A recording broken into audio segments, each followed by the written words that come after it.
We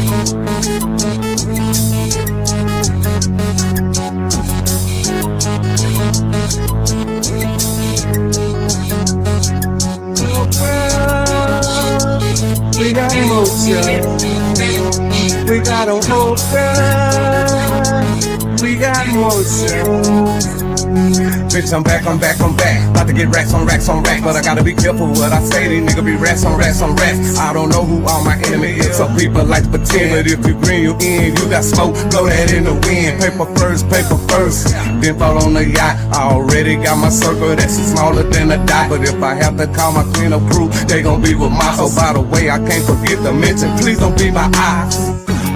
We had to act like we stopped. On the cool, on the low, we still water whipping them pots still. Water whipping up knots still. Water whipping up whole thing. We cold, man, for sure, man. One calling they soul, man. Me and E changing up channels. Ooh, my bad, we ain't got manners. And this game get dismantled. There's some shit niggas can't handle. We don't fuck around with rounders. We just stay strapped like sandals. Burn these haters up like candles. They looking and they watching and they stupid. Tripping how we moving like the ocean. We got motion. Big boys when we talk, big stepping on these niggas when we walk. We got motion. Big boys when we talk, big stepping on these niggas when we walk. We got motion. I'm blowing big on the beaches of Honolulu, watching the Pacific rolling while thinking on how to do you. I bring beef, customized how you want it. Ain't no order too big or small for my opponent. I'm chasing paper like these hoes chase weed. My profit margin out the window, something that you can't see. I hear the whispers, MZ flows no more. I'm like the ocean with its currents, where that flow gon' go? I got a fetish for standing in the sand, getting brain from something foreign while chillin' and you pretend. These niggas sick because I fuck with bad bitches, and their mindset is to help me stack up on my riches. Connected to moves, to mad switches, it to change the situation from living rags to riches. Big voices when we talk, high stepping on these niggas when we walk, for real. We got them open, they looking and they watching and they stupid. Tripping how we moving like the ocean. We got motion. Big boys when we talk, big stepping on these niggas when we walk. We got motion. Big boys when we talk, big stepping on these niggas when we walk. We got motion.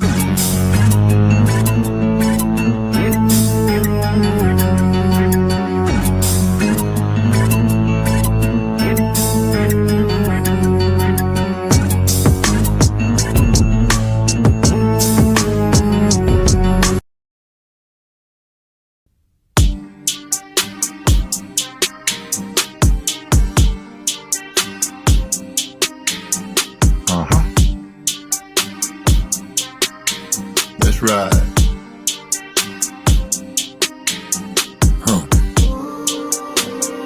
10 toes down, we're stacking that paper. Riding real clean, my stunting on haters. She said come through, I'm like yeah later. Y'all know what it is when the players say later. Like on my grind, got no time for hoe. Like on my stool, let nothing get close. Like can't stop fighting till they let go. Like one door closed, I'll kick for more. Welcome to another episode of Musically Zone Talks Boxing. This episode comes to you by way of H.W. Wicks Handcrafted Candles. Their motto is relax and enjoy. Also, we come by way of the Block family, which started on Marlowe's Corner. We're going to always keep it going. And our music comes from the Track Titans. So if you know somebody that's looking for some tracks, looking to lay something down, tell them to holler at us over here on Musically Zone Talks Boxing. And we'll hook them up with the Track Titans. Now, let's get started. I understand. A lot of people out here won't get me.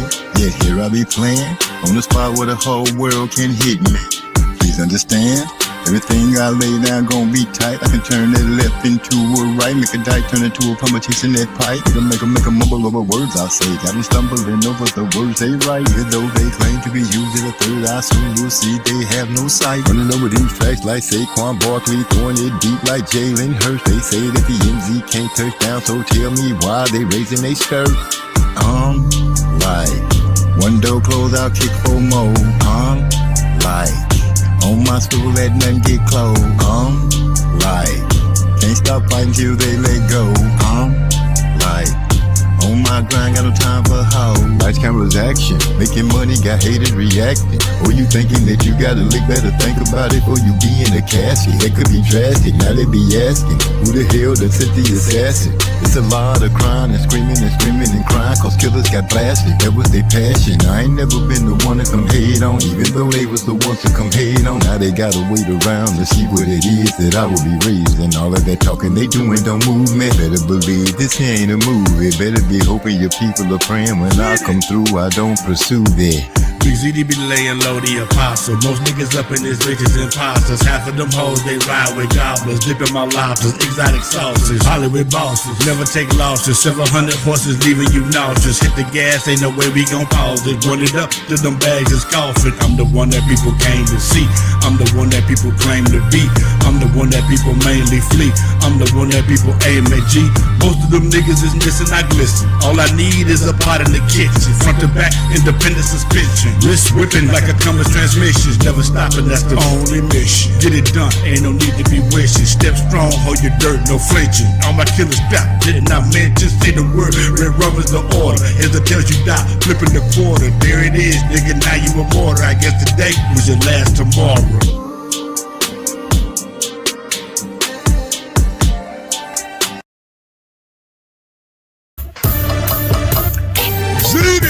Big fan. Oh, El Dolo on the beat.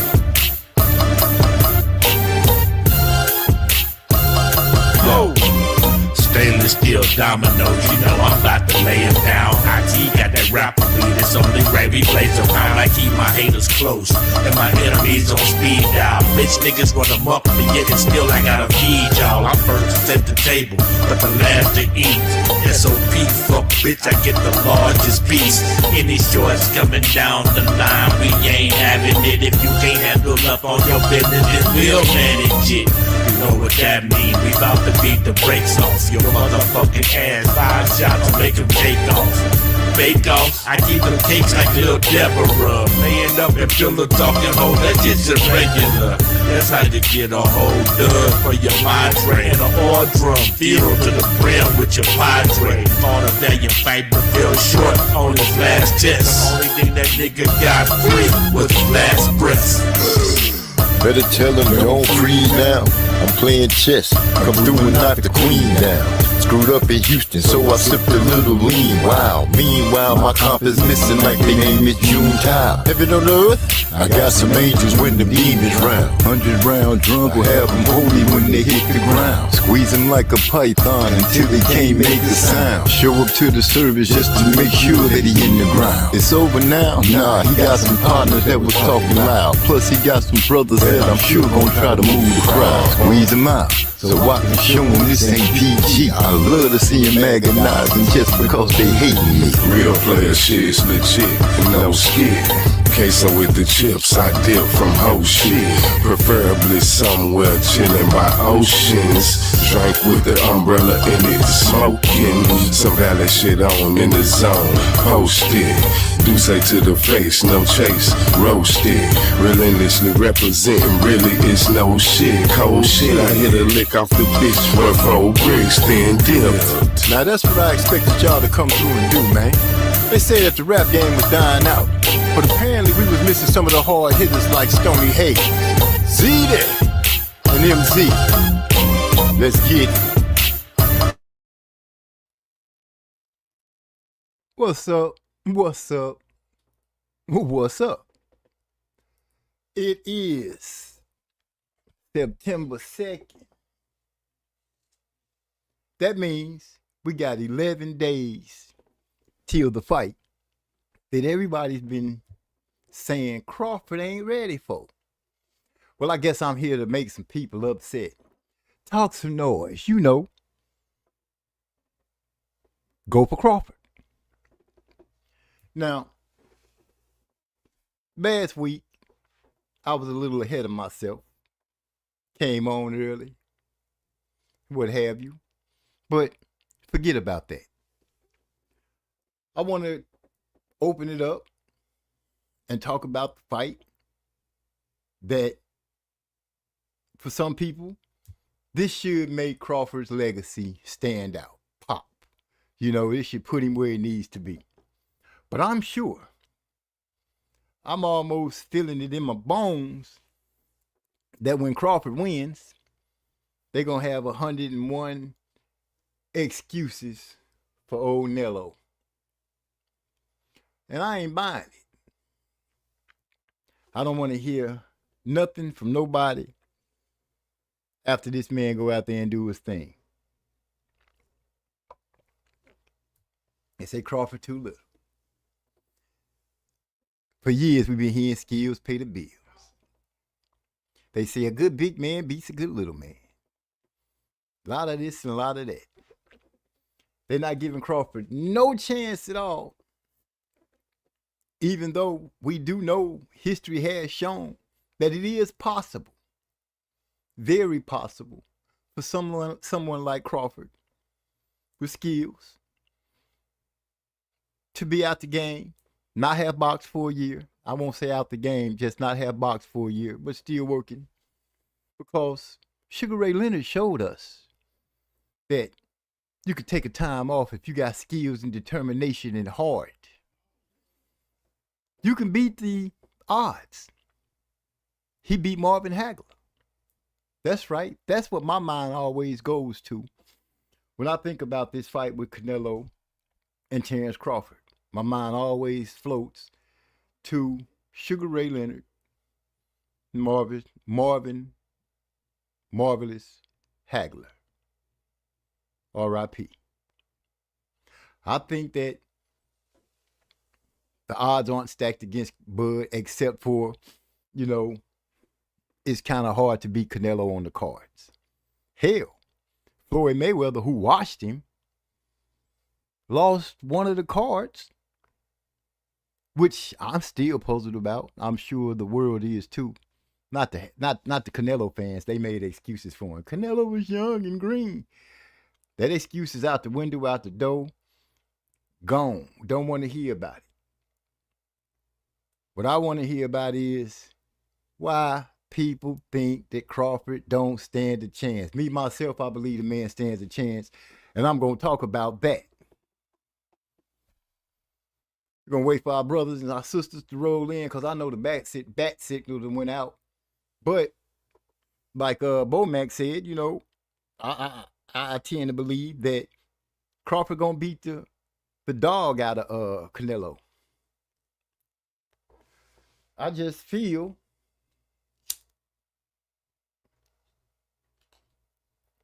that this man gonna be able to go out there and show us exactly what greatness could look like. These gonna be some bright lights. I dare say that these may be the brightest lights to shine down on Terrence Crawford in his career. Even bigger than the Earl Spence fight. And if he goes out there and have a performance like that, then we're looking at this man becoming undisputed at super middleweight. Am I correct? I think so. Let's forget about he coming up from a smaller weight class, because right now we at 168. That's where the fight's taking place. That's what it is. People are talking about, oh, he putting on too much muscle. You got to suck yourself down. Listen to what they're saying. You got to suck yourself down, then blow back up. Why? This man don't have to have a fat camp. He don't have to suck himself down to 154. He don't have to suck himself down like he was doing 147. He actually coming in, working on all technique, working on the game plan, working on how to attack Canelo, how to turn Canelo, how to put angles on him. I say Bud come out and actually box coming out of the left-hand stand. Canelo probably going to be looking for that. Maybe switch it up slightly throughout the fight, but mainly stay left-handed. Pump a power jab at him. Keep him off balance. These are the things that I'm looking for Terrence Bud Crawford to do. Be cerebral. Constantly thinking from the start to finish. Stay tight on defense from the first bell to the last. That's right. I am looking, dare I say, for a sweep. Now I know people saying, Canelo gonna hit him. And how's he gonna take his power? Well, that's what they fighting for. We fighting to find out if he can take his power. I'm, for one, gonna say I think Bud is gonna be just fine. That's what I'm thinking. I'm thinking he's gonna be able to use his reach, use his length. Yes, Canelo is a formidable opponent. Little thick body, swinging hard with the hook. Jab, hook, jab, hook. If Crawford stands in front of him, and this is a big if he stands in front of him, Canelo might go off with a three-punch combination. Maybe a 4. But I highly doubt it, because that's not something we see regularly from Canelo. If the man is not standing in front of him, we don't usually see Canelo fire off combinations. If a person is moving, Canelo has to turn, reset. Crawford doesn't have to move as much as William Skull, but we saw Canelo couldn't corner Skull in that fight. People that have movement, angles, they tend to give Canelo a little problem. Hell, my boy Caleb Plant was doing quite all right till he started being mesmerized and over gracious about being in the ring with Canelo. Well, I don't think Crawford is bringing that respect. He'll respect him as this man is dangerous and I got to deal with him. But worrying about if his power is good and if he's a good boxer and all that, no, we're not looking at T-Bud to do that. We're looking at Bud to come out with attitude. See, y'all remember Canelo said, name me one fighter elite that you fought. They thought it was a joke. People laughing out there and, laughing in the media where they out there interviewing, they laughing. Oh, they thought that was real funny. And when Bud said, oh, that was really funny. They just took it up to laughter to a whole nother level. A chi-chi-chi-ka-ka. That's what they was doing. Well, I've always been told what will make you laugh will make you cry. And I'm looking for a whole bunch of cinnamon fans, Cinnabons, Canelo lovers, Canelo fans. I ain't going to disrespect them and call them a whole bunch of funny names. I'm going to just say I'm looking for Canelo fans to be real sad come September 13th. Because September 13th, either somebody going to be right and somebody going to be wrong, most definitely. Most definitely. Whether it's a win, lose, or draw, somebody going to be right. And I'm thinking, in my mind, I'm going to be on the right side of history come this fight. Because I truly believe that Terrence Bud Crawford going to handle his business. My brother D-Lo, 404 Boxing, the voice of reason, has stepped into the room. What's going on with the salute, my brother? Glad to see you grace us with your presence. Now, as I was saying, I'm not here to bring glory to Canelo's name. Tonight, I'm coming in as a fan of Bud Crawford, the man who beat my favorite 147-pounder, demolished him. Regardless of what anybody wanted to say, Spence looked high, Spence looked drunk. Spence looked like he got his ass whooped that night, a couple of years ago. They say that Bud had problems with Madrimov. They say Madrimov's skills was matching Bud's. They say that he had heart that was matching Bud's. But when we came down the stretch, what happened? Bud stepped it up a notch more than Madrimov and walked away with the win. No, he didn't get a knockout, and that's fine with me. Because winning is winning. And that's what we're out here to do. Pull the win, forget everything else. Y'all see, Canelo got on some shoes to make him taller than Bud right now. That's how I feel. That's why he look like he's taller than Bud. That boy got a big ass head, don't he?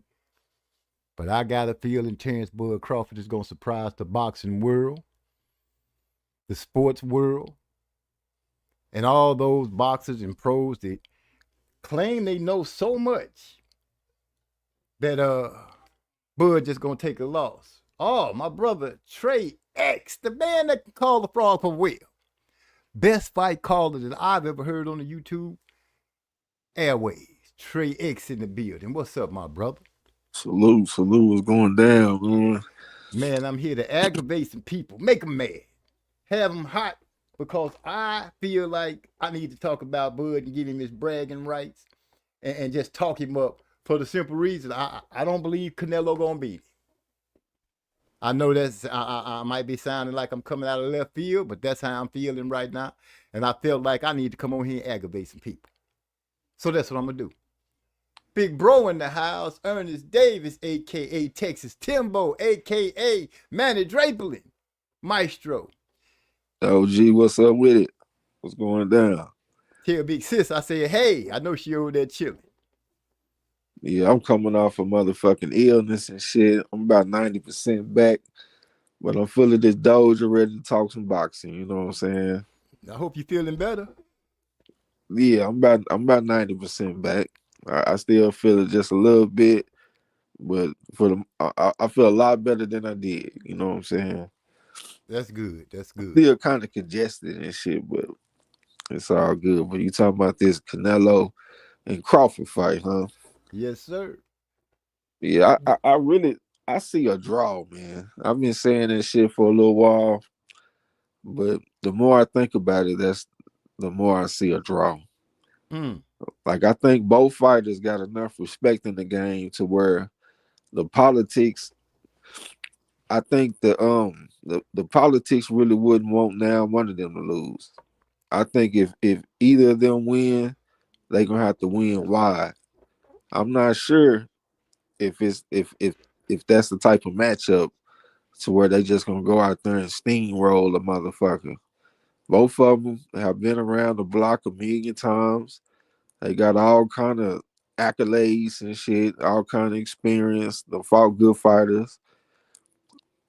They could handle themselves, you know what I'm saying? So I think it'll be a close fight, and I think it's gonna come down to a draw. The dreaded draw. Dreaded draw. Hey, when it go down, y'all can say, hey, your boy Trey X been saying that shit. Now, I ain't gonna lie, I did not think draw did not come across my mind. And if it did, I pushed it away quickly. Because a draw is not something that I would be loving to see. I want to see a defined win. That's what I'm looking for. I'm thinking that Bud and his people, their crew, gonna come up with something. I don't know exactly what Reynoso can come up with. You know, I'm looking at the variables. Yeah, I know Canelo's strong. I know people say he hasn't been hit hard, except for that one fight that they bring up all the time when he got rocked sometime in the back. But I won't even go down to that. I'll just say, I just think Bud got enough dog in him. I think they both gonna come to try to. I think they're gonna try to prove something. I think Canelo has to prove something because, you know, you can't lose to Crawford, the guy that you said hasn't fought anybody. He says it hasn't fought anybody. Name me one elite fighter. That's what he said. You know, made a joke about it, had people laughing, all this kind of stuff. Got his fans all up in the uproar. I see the perfect setting for a great disappointment.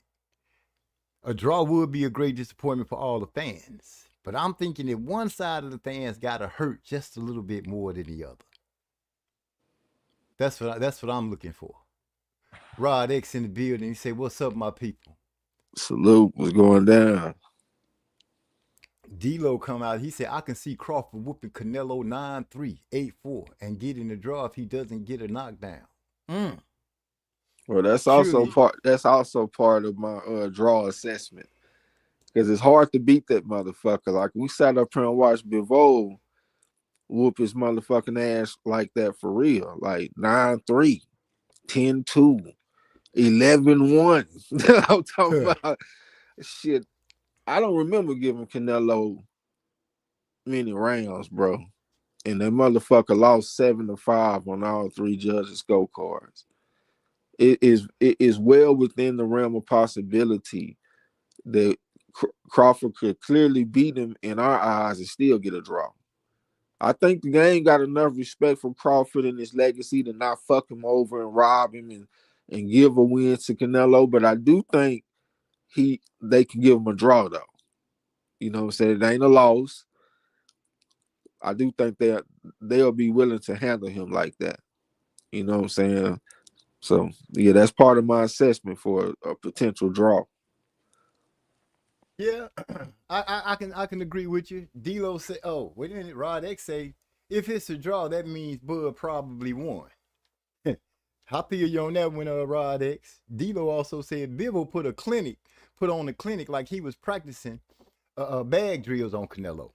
And let's not forget, Floyd washed the boy, and he lost one of the cards.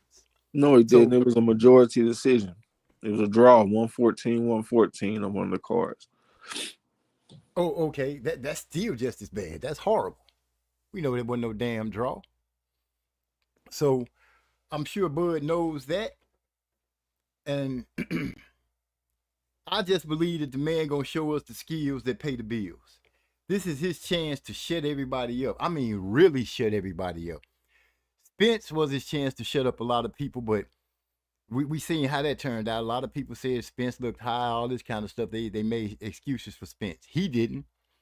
But I'm willing to bet my bottom dollar or top dollar, however you want to say it, that if Crawford come out there, you know, I hear a lot of people say he starts off slow.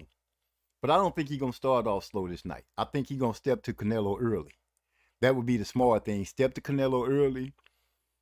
And I'm hoping, don't waste a lot of time swinging at his head right out the gate. Because, you know, people say, oh, Canelo got good head movement. I seen him move good at his waist. I don't really see his head moving too much, but enough that he made the Magic Man miss and a few other people miss because they were concentrating so hard on swinging and trying to club that head.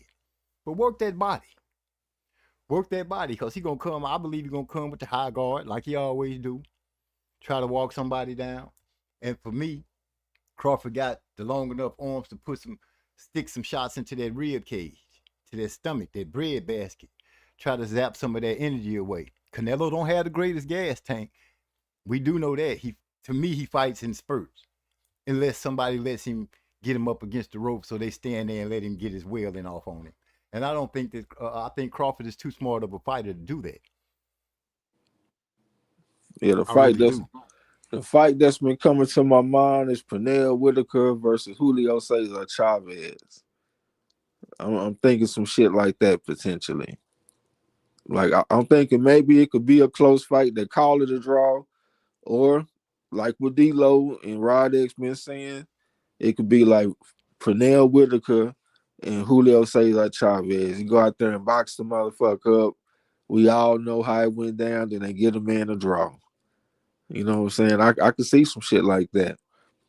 Hopefully I'm wrong, man. I'm going for the brother. I hope he go out there and do what he got to do. Go out there and shine on the motherfucker. But I just know it's very hard to beat Mexicans who come forward.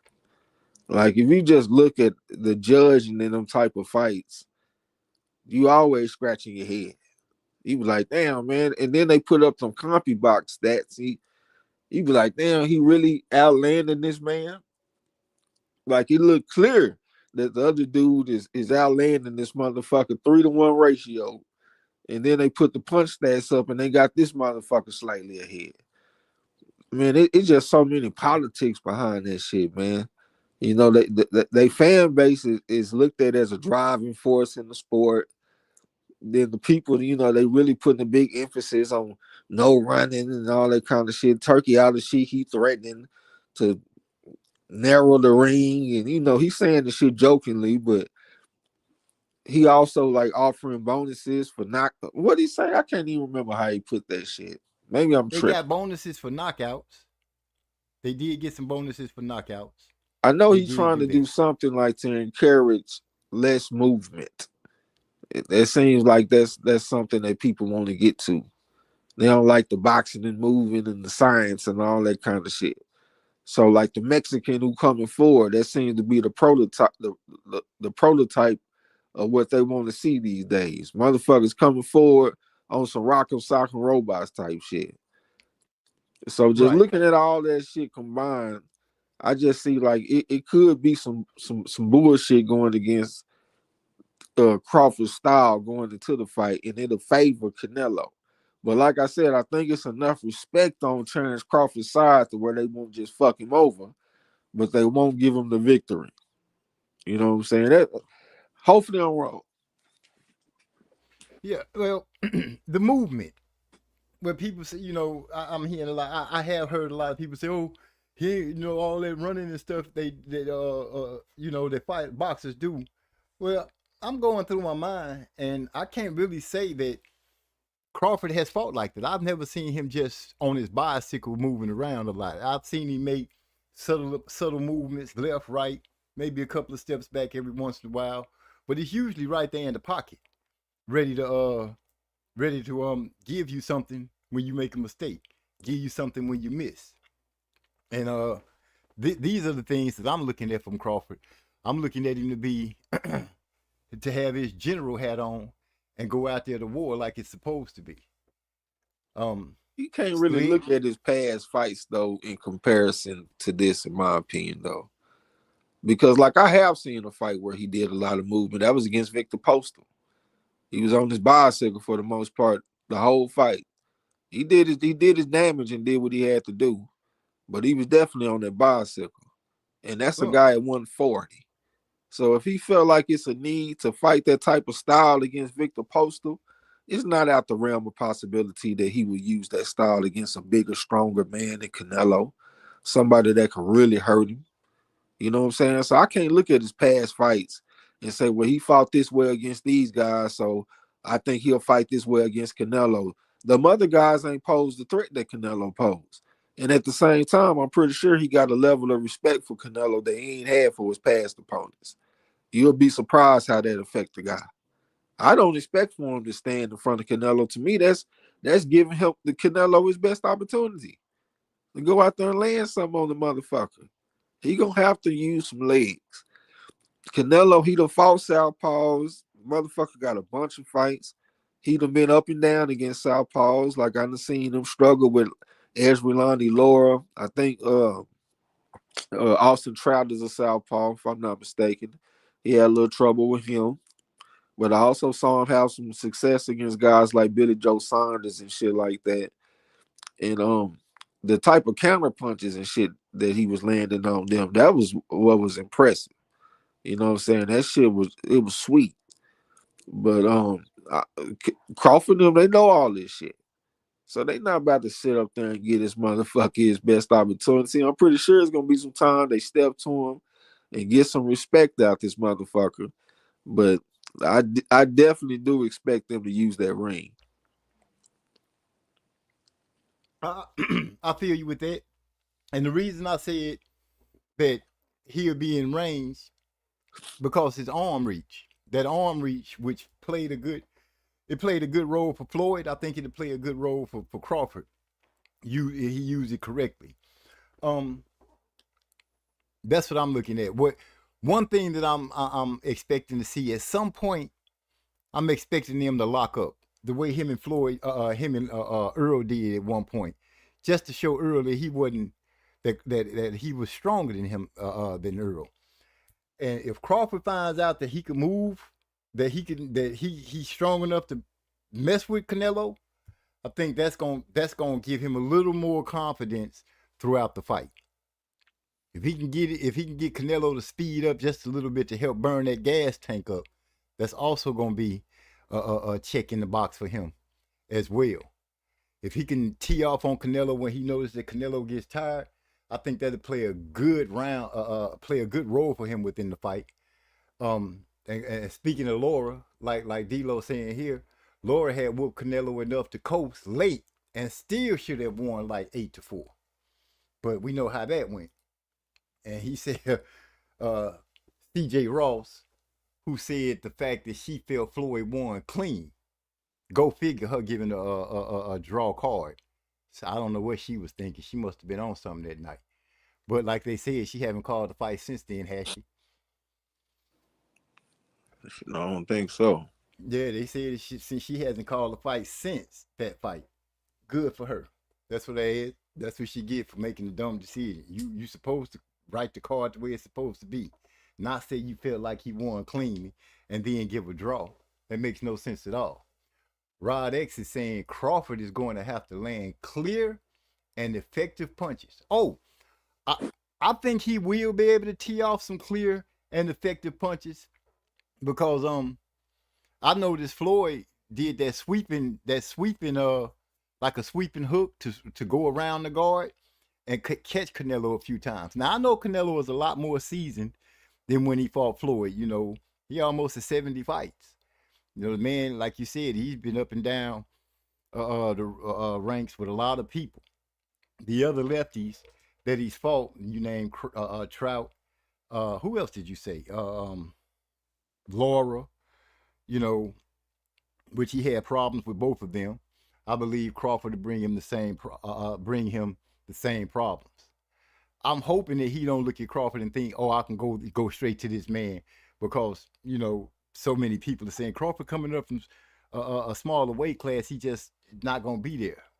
He's not gonna be ready.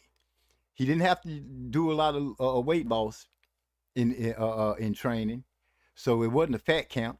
He not sucking himself down to 154 or 147. This man is gonna be fighting at a weight that I'm thinking he may be acclimated to, even though people we haven't seen him fighting. But I think that the year of him being able to work, knowing that Canelo was the next on list, and like you said, I'm sure that they have been watching Canelo not for a little while, but for a long time. I don't think that this idea of him fighting Canelo is new. I think they presented it to us as new, but I think they had their eyes on this man for some time, and I think they figured that they'd be trying to go after him sometime in their career, and here we are. And I'm thinking that ain't what Crawford said, though. I know that's not what he said. I know that's not you gonna go against what the man said. How can your assumption go against what that man said happened? Because I'm gonna tell you the words of a great man that I've heard speak some good boxing. Don't listen to what the fighters say all the time, because sometimes they'll be telling you some shit that ain't even what they talk about. Okay, that's talking themselves up on the win and how you picking them. I'm talking about the man clearly said what happened to get him in this fight. He said he wasn't even thinking about no Canelo. Bill Haney came to him and told him that needs to be your fight. That's your big fight right there. And that's what got his wheels turning. That's what he said. So ain't no they been sitting back watching Canelo. We gonna fight Canelo. That ain't what they said. So we ain't gonna put no ad into the book. They already told us what happened. What you say? Don't put no extra seasoning on it, huh? No, we ain't gonna do that, bro. We gonna keep it on what is on. You know what I'm saying? Well, what I'm thinking is on is he gonna beat Canelo ass. That's what I'm thinking. I'm just gonna say it. It's in me. I'm bubbling up like that. My boy D-Lo said I saw somewhere he said it might be good to see some coin on it. I think I saw him put that somewhere. Maybe I'm sure. I think Crawford's biggest advantage is Bomac and the crew. You know what I'm saying? Because them motherfuckers, they know that boxing. Not to mention the drinking. Reynosa, he didn't know all this shit coming into the game. He had to learn along the way. They didn't even know how to box before they fought Mayweather. And then after they fought Mayweather, then they want to start fighting like Mayweather and shit. They fought like Mayweather all the way to that first Triple G fight. Got a draw out of that shit, if I'm not mistaken. Then they came back with a different style. But they learning as they go. These motherfuckers, Crawford and them, they been on this, like, they really know the game. They ain't got to come in and fight opponents and then learn from them. And no, fuck all that. They knew all this shit coming in. And then they be having tailor-made styles for every opponent. Like, you don't really see Crawford fight two ways in fights. Like he fight a specific way for each guy that he fight. You know what I'm saying? Canelo ain't like that. Like Canelo gonna fight his style that he's fighting at the time, but he's gonna fight his style no matter who he fight. So it just like what D'Lo say with Earl, but he was like on a micro level. This is more like on a macro level, static versus dynamic. He was saying like, you know, Crawford, he got more tools and shit. He got more versatility, and Earl, he fight how he fight. You know what I'm saying? But this is like on a slightly bigger scale, where I say, well, Canelo fight how he fight from fight to fight, but Crawford, he can have a tailor-made game plan for each guy that he fights.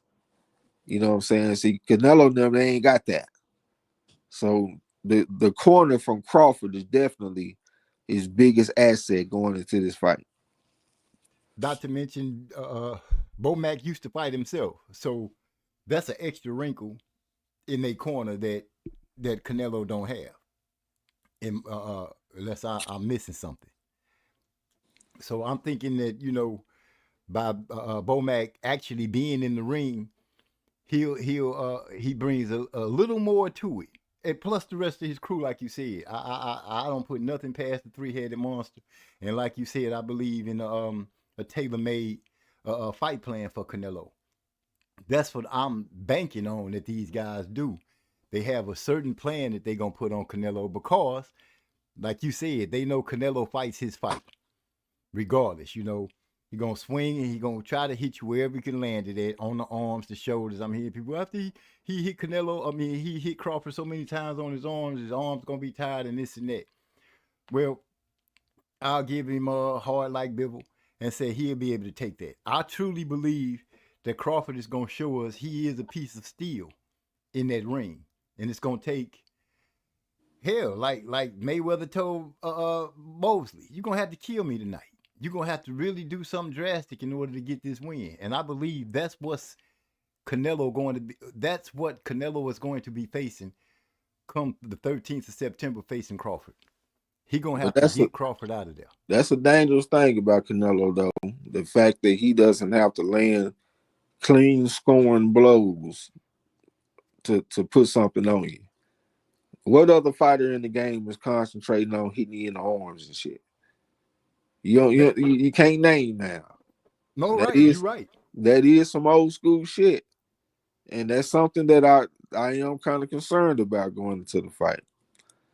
I that's why I say he gonna have to use the ring a little bit, because if he let this motherfucker get to hit him on the arms and shit, that's the way that Canelo can really impose his style. I mean, his size on the motherfucker.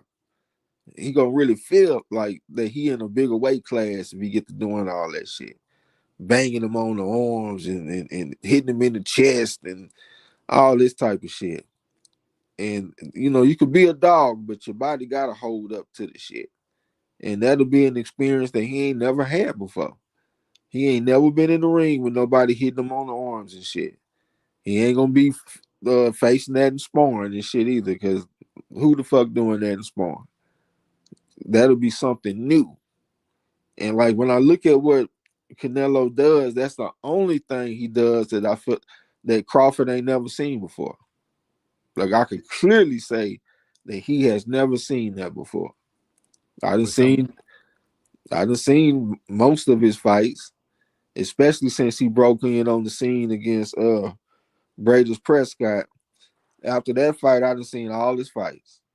I ain't never seen him in there with somebody that was fighting him the way Canelo fought against what's the motherfucker name? The UK motherfucker won the Super Six tournament and shit. Can fight like a motherfucker. Went out there and beat Joshua Bartz in his last fight. He the Smith dude, not Callum Smith. Crawford ain't never faced nothing like that. He ain't never experienced nothing like that. So that is something that concerns me going into the fight. Okay. I guess my only concern from Canelo is, you know, Crawford letting him tee off on him too much. Of course, he gonna get some licks in. That that's a given. But I don't think Bud is, unless Bud slows down. Unless Canelo finds a way to box him in and get some very hella shots off. Which we might end up seeing some spots where we be like, oh man, Canelo kind of getting off on it. We might see that. But I'm gonna give him a 20% chance that might roll through on the storm cloud. But for the most part, I'm looking at sunny riding for Crawford. I'm pumping that jab, using that jab, catching Canelo on angles, and slightly going out the back door. Yeah. We got let me see who we got. That's just part of it. Like I said, one of the big things that always ride with me is the fact that I think Crawford is a good thinker. We've heard people say he download data as well, figures out how to attack a person, and then start the work. I'm gonna take Bomat's saying and say it's work time. It's work. This is, in my opinion, the best opponent for Crawford. This is the guy, even if he wasn't looking for the fight, this is the guy that he can say, once I beat him, it don't matter what anybody says. I have taken the top dude that everybody, that majority of the boxing world, the media and all them, this is their darling. Canelo is the darling of boxing. So if you have to say that. And to me, that is no bigger scalp prize person to whoop than Canelo. If I whoop Canelo, y'all can't tell me nothing. I think that's the attitude to Crawford and his people are talking. I think they eating, sleeping, and shitting. The fact that if I whoop this dude, y'all can't tell me nothing at all. Because this is supposed to be the man, the myth, the legend, the almost be Floyd Mayweather. Lie. The dude that only lost twice to Bivol and Floyd. The other name, Billy Joe Saunders. I kind of felt like Billy Joe Saunders gave up that fight when he started crying about Canelo. He started making excuses before that fight came up. He started whining about certain things with Canelo. I felt he was scared. I felt he figured that he was gonna go out there and try to do something and couldn't do it. I just didn't have confidence. I didn't feel like Billy Joe Saunders was gonna even raise no hell in that fight, which, in my opinion, he didn't. He's gonna have some big moments in the fight. He can't win. Like, if he have a Madrimov type of performance, he ain't gonna be able to win like that. He's gonna have big moments. Like when you see Mayweather fight Canelo with that double jab right uppercut, the head snap back and shit. Mm-hmm. Touch him with the jab, loop the right hand around the guard and all that type of shit, and it landing real smooth, real pretty. He needs them type of moments. Sugar Ray Leonard fighting Hagler and shit. He closing the rounds out with them flurries on that motherfucker, lighting his ass up with 6-7 punch combinations. That's the kind of shit that's gonna win this fight. He gonna have to step up, like, from his last performance for sure. That fight right there gave me a lot of respect for him against Madrimov or Madrimov, however the fuck we supposed to say it. Because we respect Madrimov as a fighter and shit. But that performance right there is not gonna be Canelo. And I'm just thinking it's like purely from politics. Like, what do y'all think the score of the fight is right now for Canelo and Crawford? What's the score of the fight right now? Before stepping in the ring. Before stepping in the motherfucking ring, what's the score of the fight? If I had to be throw a number out, I'd say he was up 3-0. I'm talking about this fight right here, Canelo and Crawford. That's what I'm talking about. If I had said was, nigga, okay, not was. He would be going in the fight 3-0. 3-0. Yeah. I mean, you behind, nigga. You gonna have to go out there and get on your motherfucking paper, nigga. We need them moments. You know what I'm saying? We need them times in the fight that it's like a time stamp in your mind. Like, damn, y'all in the 6th round, that motherfucker put that 6-punch combination on that motherfucker. Just the moments, man. We need them big fucking moments. He can't. I don't think he can go out there and just comfortably box this motherfucker. Keep him at the end of the jab and all that shit sound good. But I know how hard it is to beat a Mexican fighter that comes forward. Like what Rod X talking about, Turkey called it Tom and Jerry boxing. That's what you got on the screen. Right. That's what they've been talking about, man. They want them action-packed type motherfuckers and shit. He gonna have to go out there and really light that motherfucker up. You know what, Trey? I think he gonna give you those moments. I actually think, like, let me see. I think Crawford whole team, or at least 80% of them, came up together. I go with you on that. And right here with D-Lo saying, I'm sure Crawford is going to make sure he sets Canelo straight early on, and that's what I'm banking on. That's what Floyd said. He went out there and stepped to him right out the gate. Bam! When the fight first started, he stepped straight to Canelo and let him know this ain't finna be that. Then he started implementing other parts to the fight, and I believe Crawford is going to step to Canelo the same way. That would be my guess. That's what I'm hoping for. And if he steps to Canelo and catch him slipping, and catch him with a good straight hard hook, or a nice powerful jab to make his head snap back, and get people like, damn, that'll be the start of it. And he'll slowly chip away at those quick 3 rounds. By the time we get to round 5, he'll be evened it up. Yeah, we definitely gonna see. I think people underestimating it. Man deadlifted all that weight. He got a wrestling background. He done showed us on more occasions that he's strong. And going to the Madrimov fight, I did say Madrimov didn't fight the way we're used to seeing him fight.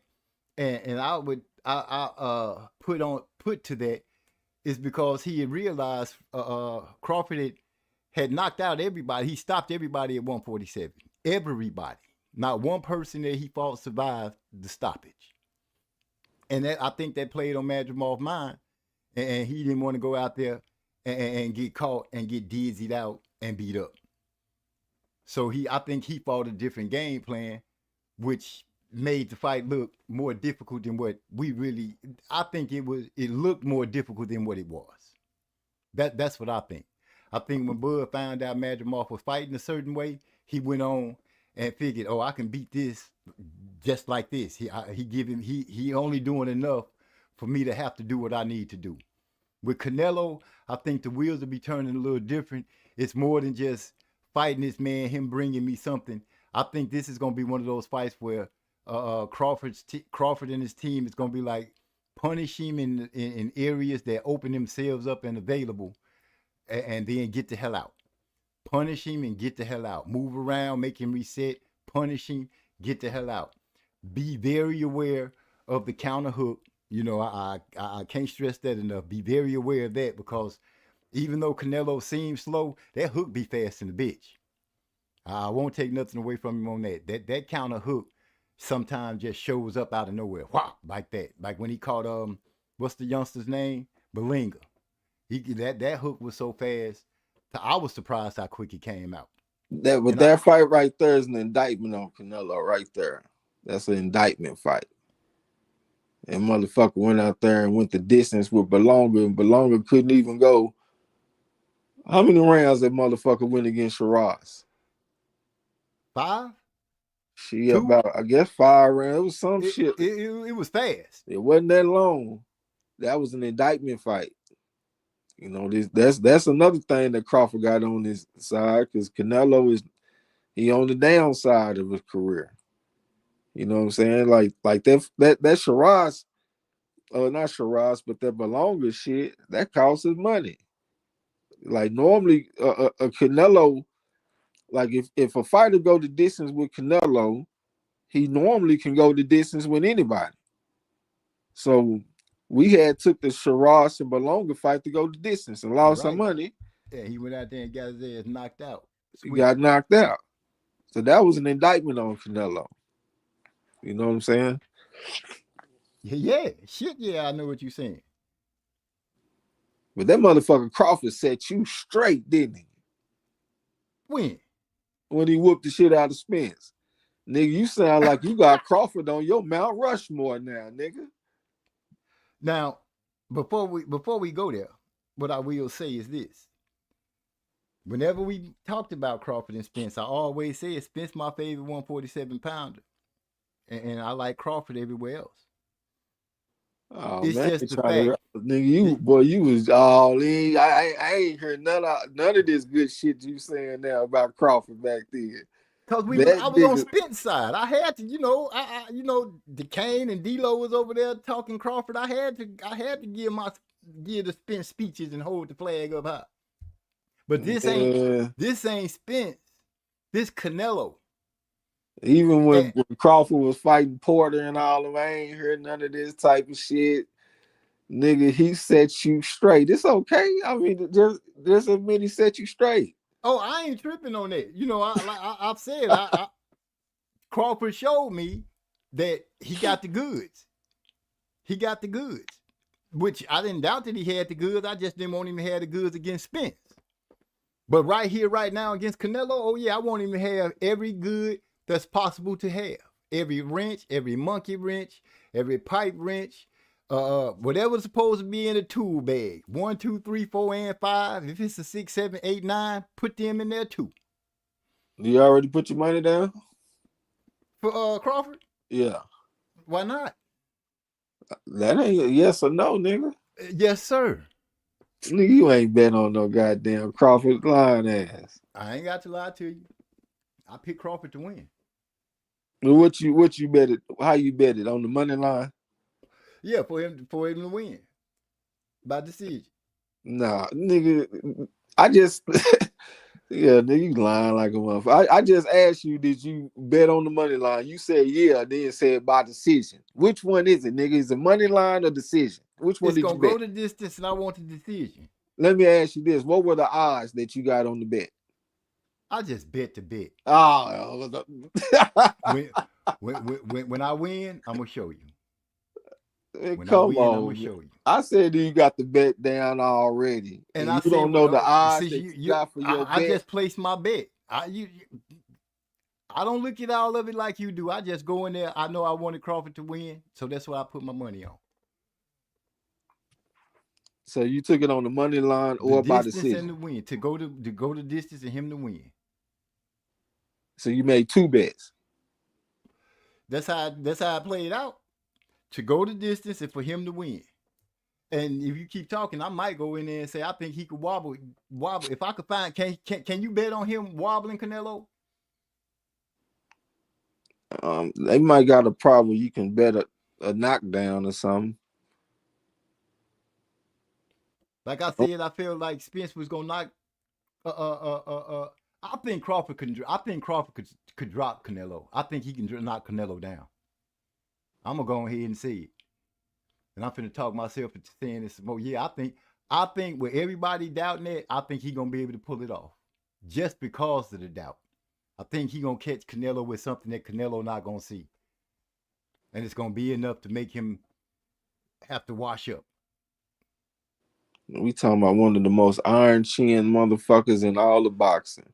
Exactly, a strong neck, a barrel chested motherfucker, and that's who you want to puff your chest out about dropping. Like, come on, man. It's just I got a feeling, man. I got a feeling that Crawford gonna surprise everybody. Now, people might say I'm tripping, I'm crazy. I do understand what you're saying. You know, Canelo has shown to have the whiskers with every fight, but I'm gonna say this: who have we seen really tee off on Canelo? Nobody. I'm looking at Crawford too. I'm looking at Crawford too, though. Like, all right, he knocking folks out with them 8-ounce gloves, but the 10-ounce gloves didn't look like they was coming off the same to me. When I saw him fighting against Madrimov, them punches did not look the same in them 10-ounce gloves as they have been looking in them 8-ounce gloves. And he going against one of the most iron chin motherfuckers in all of boxing. that done went up and fought at 175 and shit against people that hit harder than Crawford. He was against the ropes getting teed off on against Biffle. Kept his composure and shit. He done been through the fire. He done been around the block. This shit ain't nothing new.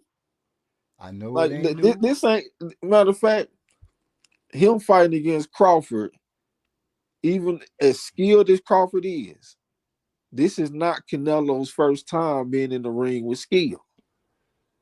Even if his fights we felt like he should have lost, like against Laura, I thought Austin Trout could have beat the motherfucker. But still, he done experienced that before. So, man, I wouldn't be that wouldn't be the hill I die on. That this motherfucker's gonna get out there and tag Canelo up and sock him up and have him doing the stanky leg and maybe even stop the motherfucker. I've been hearing people say that shit too.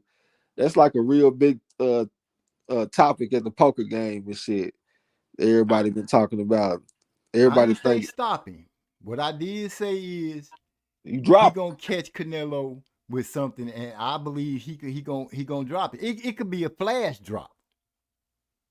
Nah. But I got the feeling he's very capable of catching Canelo with something that's gonna make everybody be like, stand up. I think that's gonna happen. No, Canelo got the body type, that short neck. He burrow chested. He got that David Tua type of build. Sam Langford type of build. Them dudes have iron chins. It's hard to knock them motherfuckers down and knock them out. Hell, I saw a little bit of that in Lamont Roach. Like everybody was thinking, Roach gonna get knocked out. Roach gonna get knocked out. And I was saying, hold on, let's think about this. And folks were like, man, ain't nothing to even think about. I got into it with a motherfucker over that shit. Cause I'm like, man, let's hold on, let's think about it a little bit. And they was like, I ain't gonna get into all that shit. So, you know what I'm saying? Like, I went back and forth a few people about this shit. Some people was cool, but one person in particular, we got into a big ass back and forth about this shit. And I ain't even get a chance to make my point. But just look at Lamont Roach. Look at his chin. Look how strong his chin look. Look at his neck. You know what I'm saying? Just look at the way he built. I'm like, man, that's not the type of motherfucker you can hit 2-3 times and he lay down. That's a motherfucker that's built for durability. So then we looking at Canelo, he built like that. And he got the experience to go with it. And on top of that, it's probably gonna be Southpaw versus Orthodox matchup. So that's gonna make that shit go, the likelihood of that shit decrease. Yeah, that's definitely not the hill I would die on that shit. I hear you. I do hear you. Believe me, I do. But I'm gonna look at it like this: the same way people are feeling like, Crawford can't do this because Canelo is being with some big punches. I still say that we haven't seen Canelo get solidly hit. Yeah, I know Bibble had caught him with some good punches, some nice straights and everything like that. But he kind of saw a lot of that coming. Just couldn't get out the way. He was trying to stand up there with that. I'm saying he's going to get caught with something he don't see coming. And Buzz seems to have good placement when it comes to catching you in spots to make you a little dizzy. And I believe that he going to catch Canelo in possibly an exchange, or he going to catch Canelo when Canelo got his hands up. But 9 times out of 10, it'll probably be within an exchange. And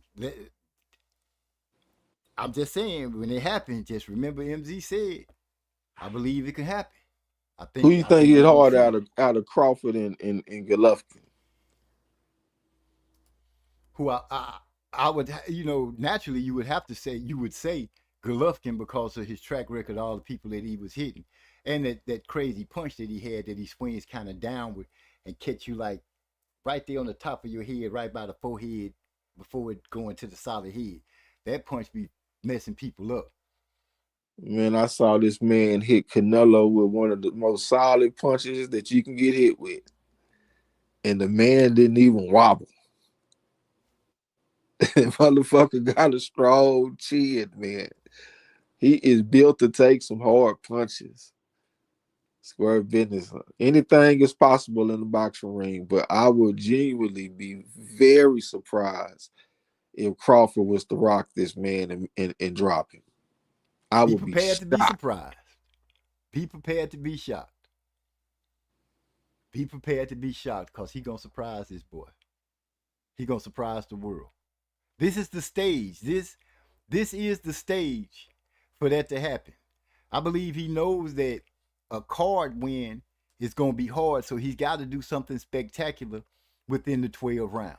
Within the 36 minutes, he's got to do something to make everybody remember that, like, damn, he did that to Canelo. This is the stage. This, to me, I'm looking at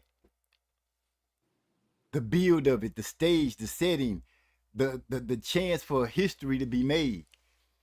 The biggest history point in this fight is Crawford winning, being victorious. To me, that's the biggest history blip that could be made out of this fight. Man, do you know how many people?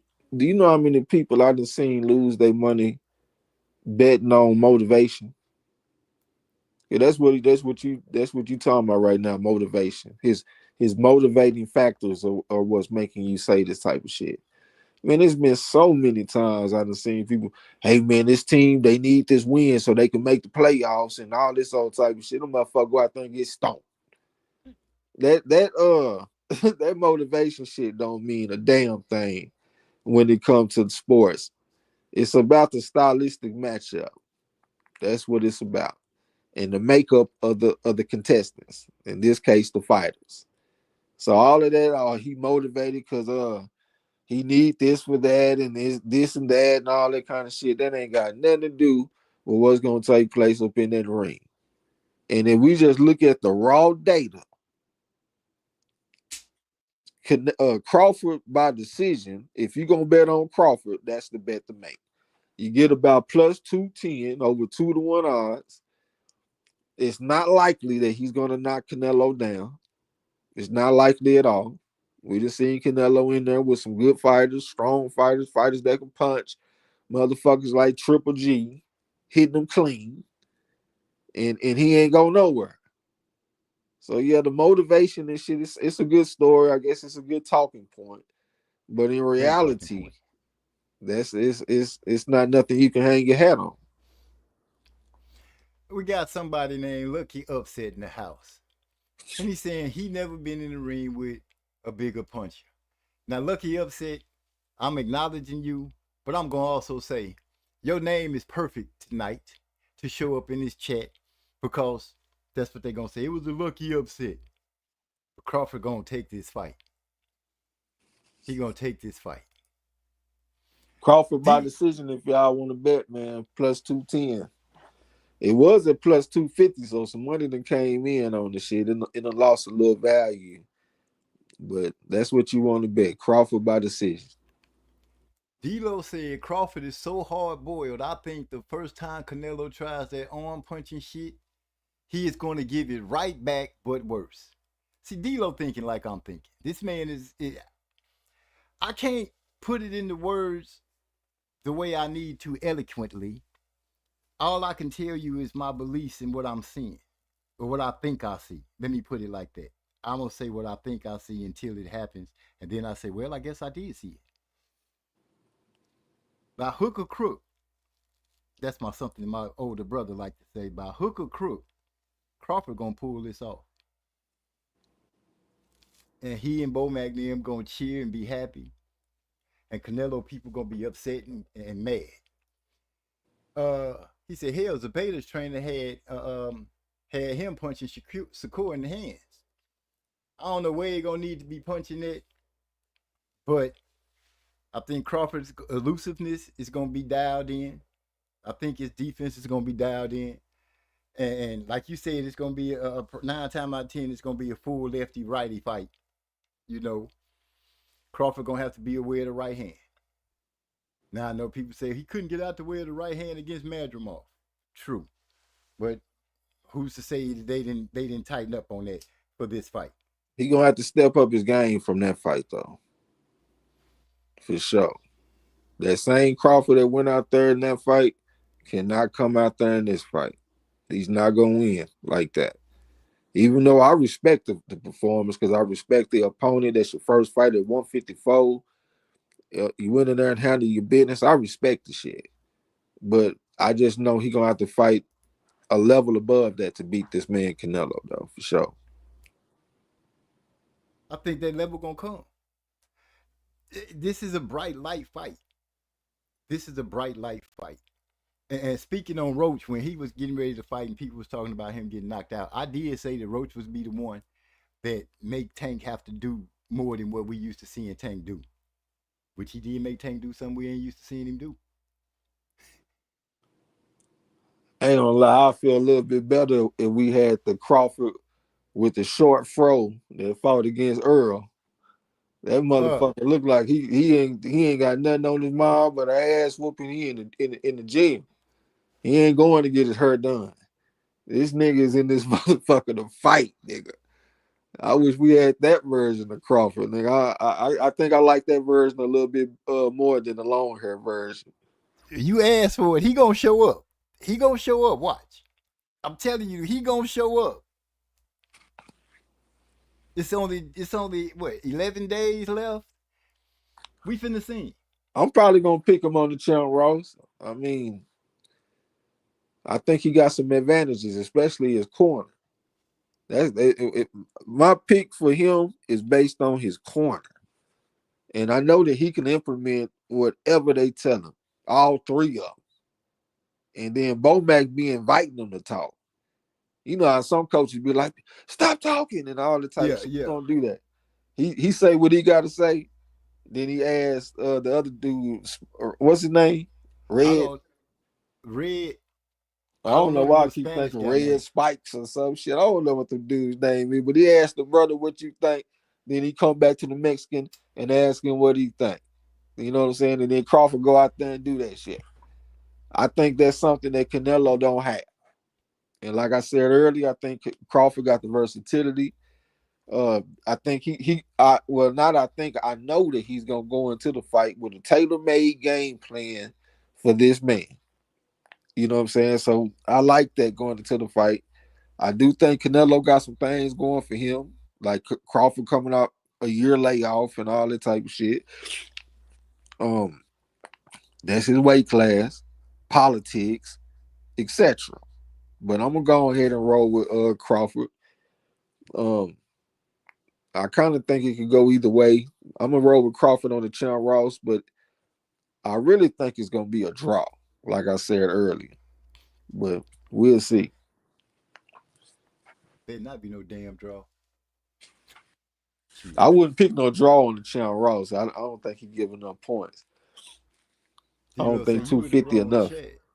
Talking about Crawford couldn't do nothing with Madrimov. We all expected a tough fight and respected Madrimov heavily, and came away pleased with Crawford's performance. Yeah, right on that. For him to say that he couldn't do nothing with Madrimov, he won. That's saying he did something. It was a good close fight. It was a 7-5 type of fight, 8-4 for some people. But it was a good fight for your first fight at 154. You go in there and fight one of the players in the division, somebody with over 300 amateur fights. He won silver at the Junior AIBA World Championships. Been around the block a few times. Even on the come up, he wasn't fighting scrubs. He was fighting Michael Sorrow and motherfuckers like that, and giving them hell. You know what I'm saying? So we respected Madrimov going into the fight.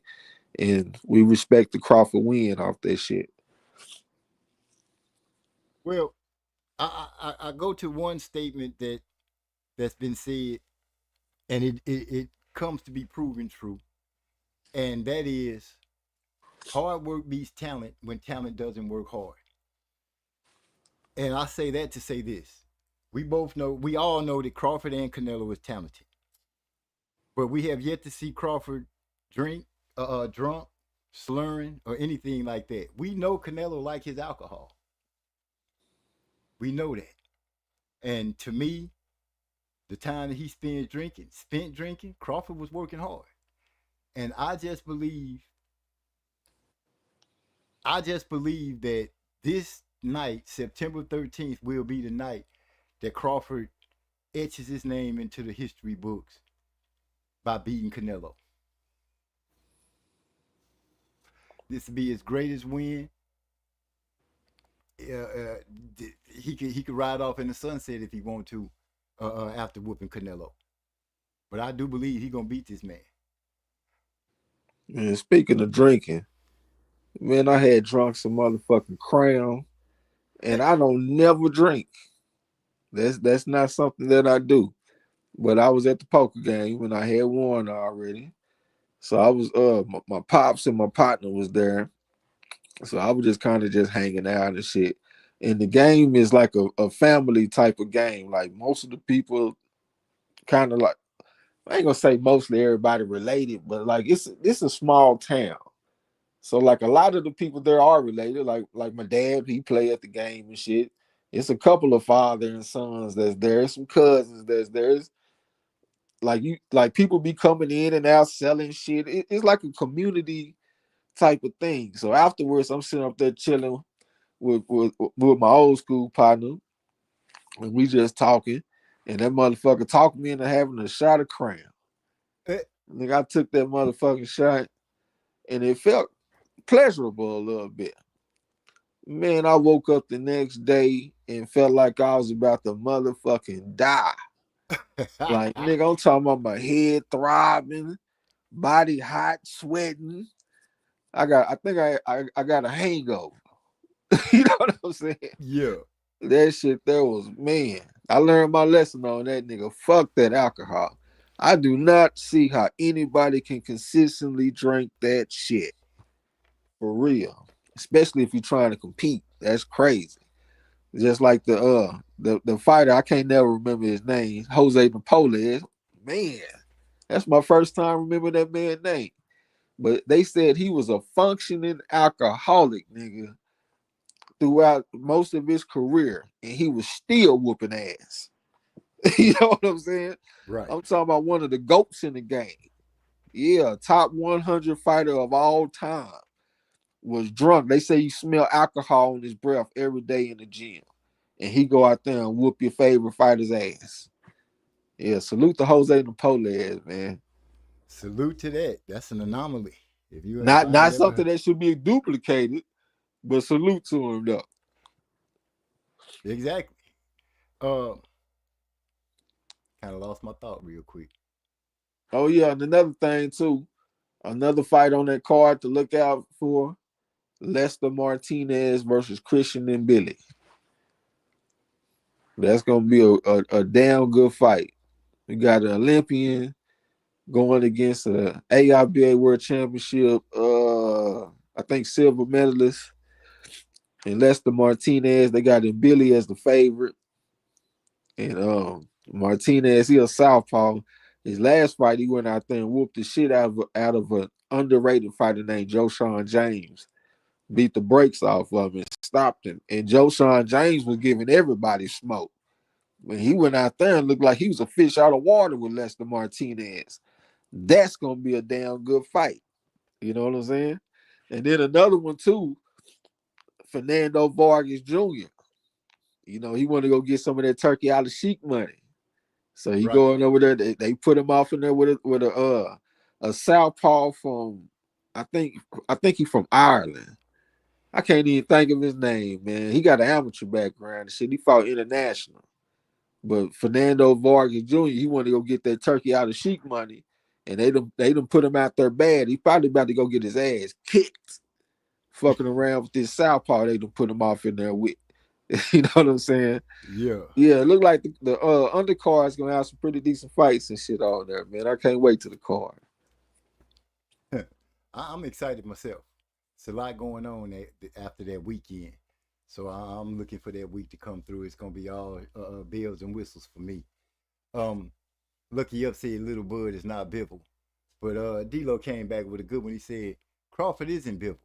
He is just Bivol and Usyk's #1 pound for pound fighter. I This was is just true. about to say that shit. I swear. This is true. He your favorite fighter's favorite fighter, nigga. There it is. There it is. But I ain't gonna let. I'm what they say. Dog on the old bone. I guess I'm gonna be that dog tonight. Cause only thing in my mind, only thing I'm seeing is this man finna raise his hand and victorious, and he'll be undisputed. Hey, D-Lo, Boy, what's the score of the fight right now, bro? shoot, him and Eric R said Canelo up 3 rounds, 3-0. 3-0? D-Lo said it. Yeah, he said Canelo was already up 3-0, and Eric R said Canelo was up 3-0 right, 3 rounds right now. You already up 3-0, man. That's the only thing about that shit that I can't just stick my chest down about the shit, man. I just know how this game goes. You know what I'm saying? Especially when you got them aggressive Mexican fighters that's coming forward. It is hard to beat them motherfuckers. And if his name is Canelo Alvarez, it's real hard to beat them. It's For super real. hard. But I hope he go out there and light his ass up, man. Even if they do fuck him over like a Sweet Pea Whitaker versus Chavez, we know who won the fight. We know Whitaker won that fight. Hell, even the Mexicans in Mexico know that Pernell Whitaker won that fight. That's what they say too. So no matter how they score the fight, we got 2 eyes and we can see what happened. That ain't gonna be good enough for me. I just know how the politics will go, man. I feel you. But I feel like Bud and them know it's gonna be politics. That's why I say you've already said it. You know, he got a great corner. He can implement everything that these 3 men say to him within the fight. Not to mention, he also got a good mind himself, so he can also implement what he needs to throughout the fight. This fight, I don't know if people recognize, but this is like the fight. This is that fight. This is his Ali Thriller in Manila moment. His Floyd Canelo moment. Canelo been around long enough. He got the name. He got the people riding with him. Like you said, you know, coming forward. We've seen a lot of fights when they coming forward, even if they not as good as Canelo, coming forward and they get a lot of rounds because of some aggression that they talk about. I judge fights by who getting punched, who making a miss, who catching them, who doing all this beautiful stuff, who making that little step over to the side while he's still facing one way and you catch him with something before he realized that you moved over. Those are the beautiful things that I'm looking forward to seeing going on in this fight within that 36 minutes of Bud climbing that ladder that they say he can't climb. He finna shut a lot of people up. My boy Eric R say, for us novice who haven't fought, what can Bud or a fighter do to keep a puncher like Canelo from punching with Bud? First of all, if, in my opinion, if he established the fact, one, that he can sting you, nobody want to get stung. I don't care what you say. Nobody wants to just keep continuously getting stung. And use the jab. The weapon that the weapon that's going to be needed to control distance, which he can control distance with his jab because he has to reach. He has to be a sniper with it.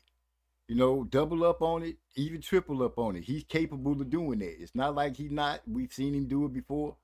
To make, if he jabbing Canelo offensively, defensively to keep the range, then he's forcing Canelo to think about that jab.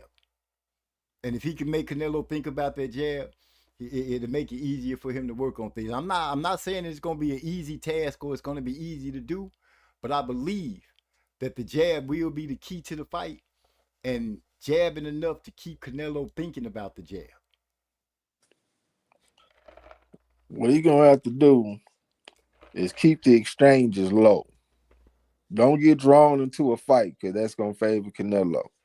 If they exchange punches, that's gonna favor Canelo. If they go hook for hook, that favors Canelo. So he needs to be on offense or on defense and not in between. Canelo is a big heavy foot motherfucker. You need to get his feet set to get off. Keep on making him reset his feet. Use your angles and shit and turn the motherfucker, especially as a southpaw. You can use your European step around their lead foot and get to the dorsal side. The way Pacquiao and all the motherfuckers used to do in them Eastern European fighters. Uh, the more he stay on that side, he might have a chance that he can land something that Canelo don't see. Even though I doubt that he'll drop Canelo, but that can help him limit Canelo's offensive output. But for damn show, don't get drawn into no firefight. You know what I'm saying? Because that's gonna favor Canelo. The less action in the fight, I think it favors Crawford more. Like if it's a low action round, and then Crawford puts an exclamation point on it with like a Sugar Ray Leonard versus uh Hagler type of flurry, I think that'll suit him best. Mm. Steal around at the steal around at the end to make it fresh in the judge's mind. That helps. Just look at Tony Harrison when he fought against Charlo. That's what he was doing. Box the motherfucker a little bit. Then when he come down the stretch, that's when you open up, and put something on him, and that'll be what the judges remember. That could also be something that we see from Bud. You know that could be implemented with him. D'Lo said Khan had a marvelous game plan and execution to dominate Canelo, but got greedy. And even then, the judges didn't anticipate the work. I mean, appreciate the work. Just Lucky says judges didn't appreciate Porter's work either because they had little Bud up 3 rounds. Porter got stopped. He said, I've seen some videos saying if Bud wins, he's top 10 all time. I wouldn't say top 10. I wouldn't say top 10 because, you know, we already said what top 10 holds, and this era does not come close to a top 10 ranking. I'm sorry. He won't be. I agree with you, Rod X. He won't be top 10. What you think he'll be? Not top 10. Okay, I heard that four times, nigga. I said He'll be in the top 100. Where exactly right now in my mind, I can't say. But I'll give him the top 100. he already top 100. I was saying where though? Where would you put him? If I had to say, shit, maybe.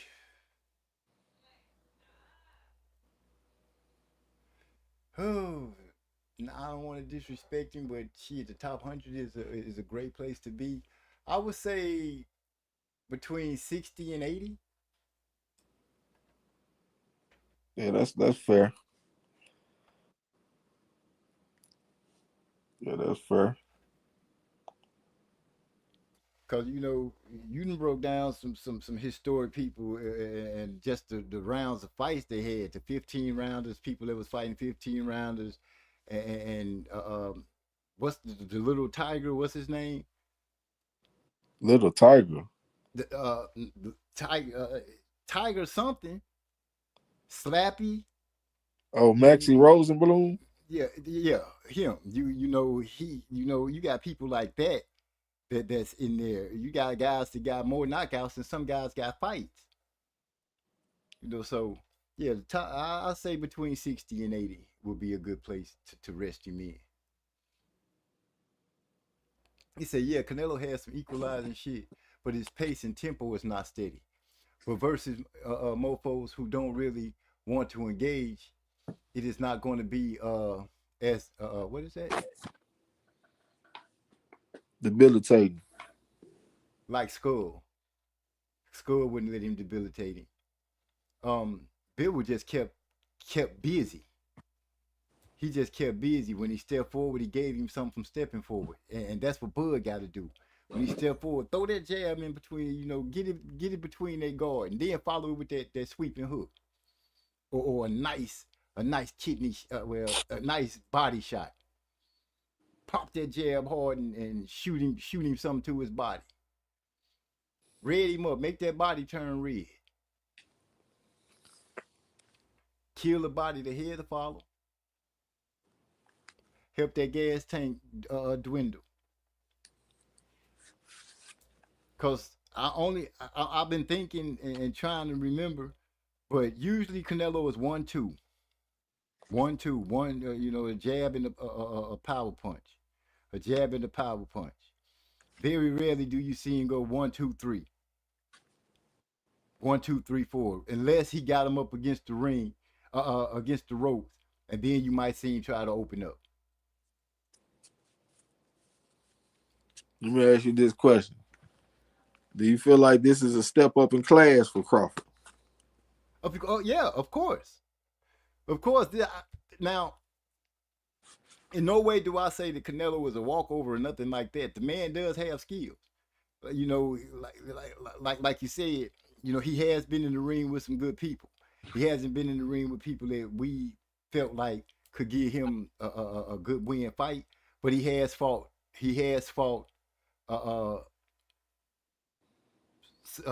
Some of every style pretty much. He knows his style pretty much with people that don't want to engage or have take a punch and then all of a sudden curl up or don't want to exchange no more. That to me it caused him to have the kind of resume that he has. But as far as the step up for Crawford, yes, this is a step up for Crawford. Totally. Is this a step up for Canelo? Yes, I believe this is. If you rank Crawford over Floyd, yeah, it's a step up for Canelo. If you don't rank Crawford over Floyd, it's just a hard fight for Canelo. So you think that Crawford is a step up from Bivol? Do I think he a step up from Bivol? Yeah. I think the work would be different. If Crawford was Bivol's size and everything, I think Crawford would be better than Bivol. Nah, I ain't talking about no if. I'm talking about as presented.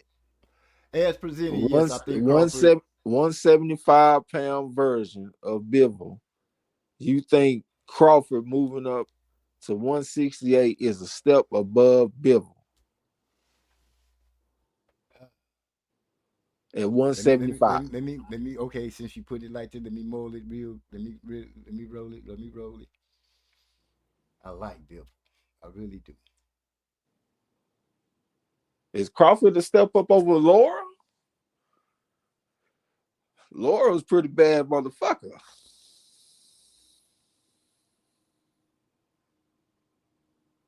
Damn, you putting up some good ones right there. What? That's I don't know. You trying man. to see what my logic riding with? I honestly can't say this is a step up fight for Canelo. Canelo? Yeah, this is a damn good opponent, but I can't say it's a step up though. He done fought Mayweather and shit. How the fuck Crawford gonna be a step up over Mayweather? That's what I did say. If you rank Crawford over Mayweather, then yes, it's a step up. If you don't rank Crawford over Mayweather, then no, it's not. He can't be a step up. He'll have to be. He's just gonna be a very good ass tough fight.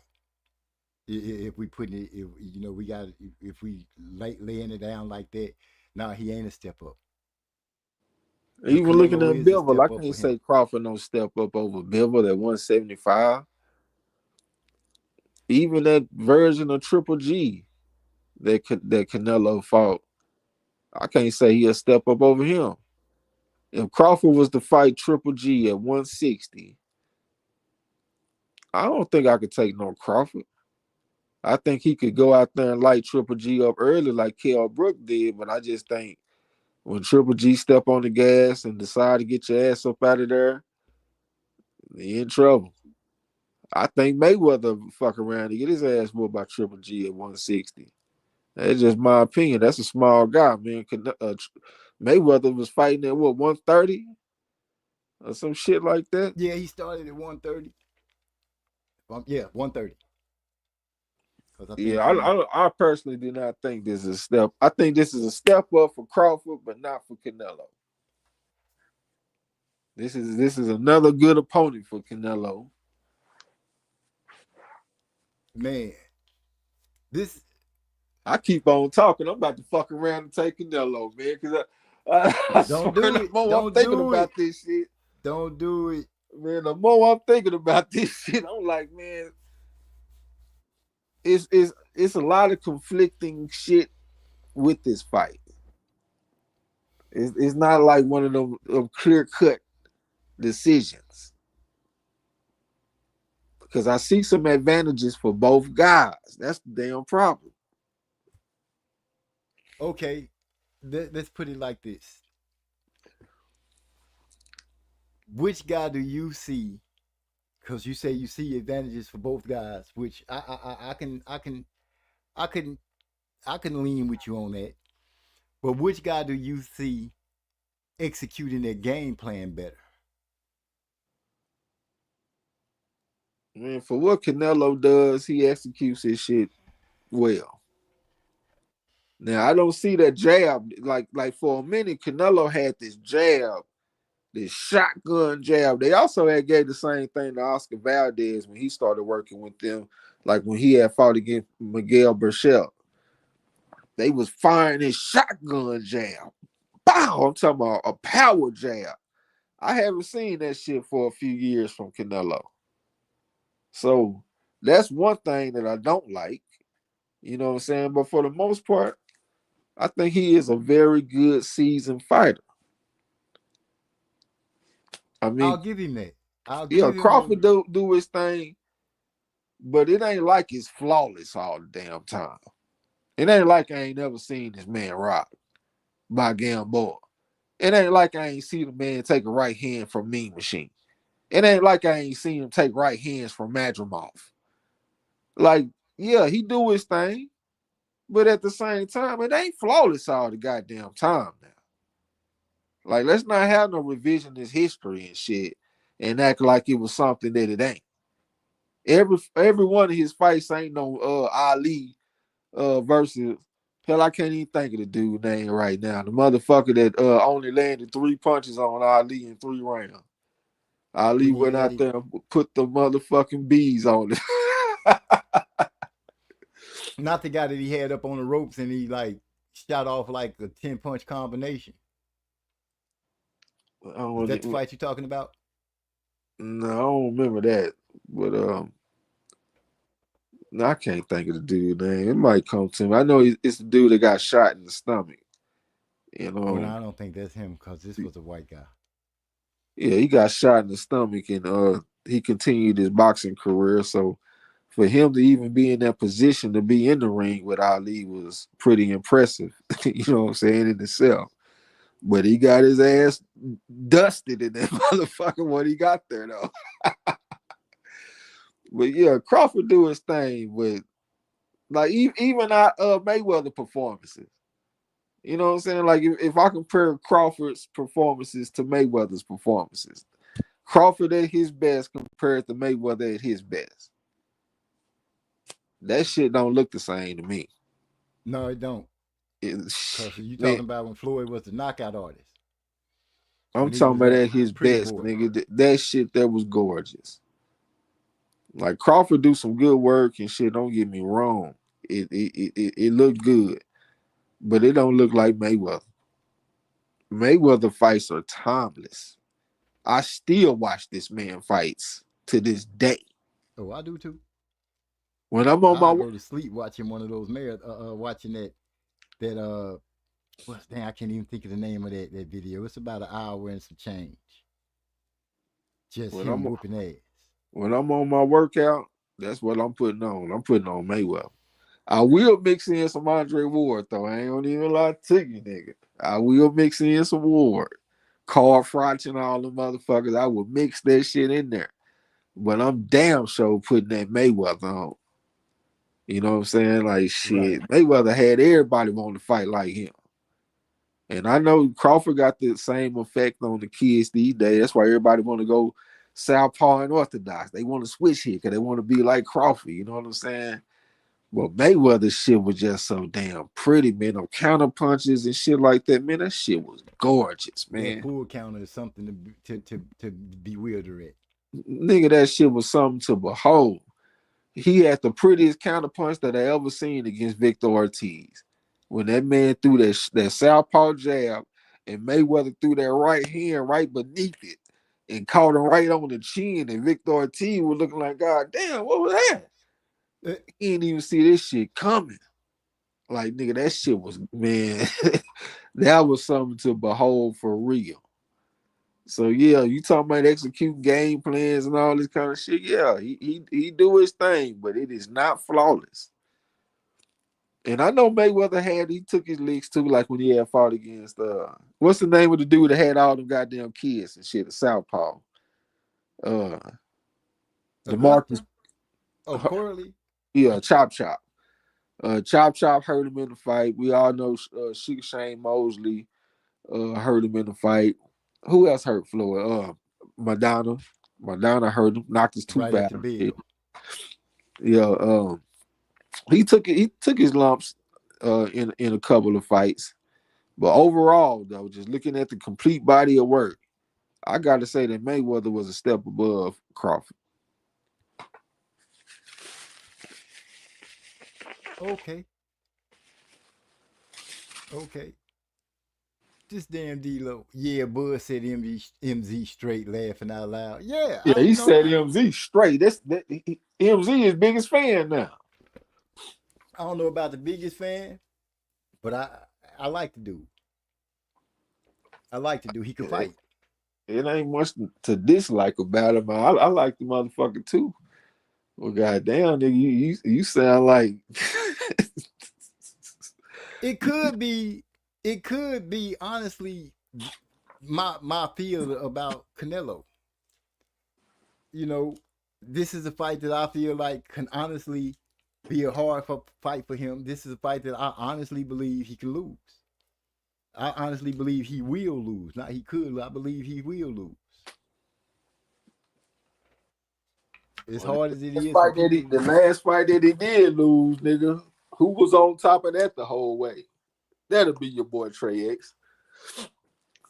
I'm talking about the minute they announced the fight, nigga. I was right there talking shit. I still remember that live stream. Motherfucker come in and talk, hey man, they just announced Canelo versus Bivol. I said, what? I got Bivol. See, but I ain't sticking my chest out like that about this I feel you. I'm one. poking mine out though. I'm poking mine out. I ain't gonna lie. I'm poking it out there. I'm poking it out there. Yeah, I might have to pick this motherfucker Canelo, man. I gotta think on it a little bit more. Oh no, don't do that, bro. Don't do it. I hate to have to serve you some crow. It's all good. Shit, I've been eating a bunch of crow, getting my ass whooped in the Champ Ross. The bets ain't been going right, but we do got a saving grace. Football season is back, It's here. and I'm about to stick a size 13 up some motherfucking asses. As a matter of fact, I already claimed my first victim at the poker game. This old school nigga. Yeah, he's 71, but he actually don't look that old. I gotta ask him what's his secret, because that motherfucker still look young. He a slick motherfucker. Like all that shit I be telling y'all about the dice and shit, he know all of that shit times 3. Like he one of them dudes, you be shooting dice with him and you don't even know it, but you shooting dice with 10 different dice because he rotating the motherfuckers in and out the game in accordance to what he want to get done. He one of them type of people, know how to get put different dice in the game and shit. But I was talking to my partner because he was telling me how Texas was gonna put belt the ass on Ohio State. And I tried to tell him about the home road dichotomy. And plus talk a little bit of football, because you know this is a young Arch Manning. He going up to Ohio State opening weekend, the defending champions. Got people on the roster that's gonna be playing football on Sundays.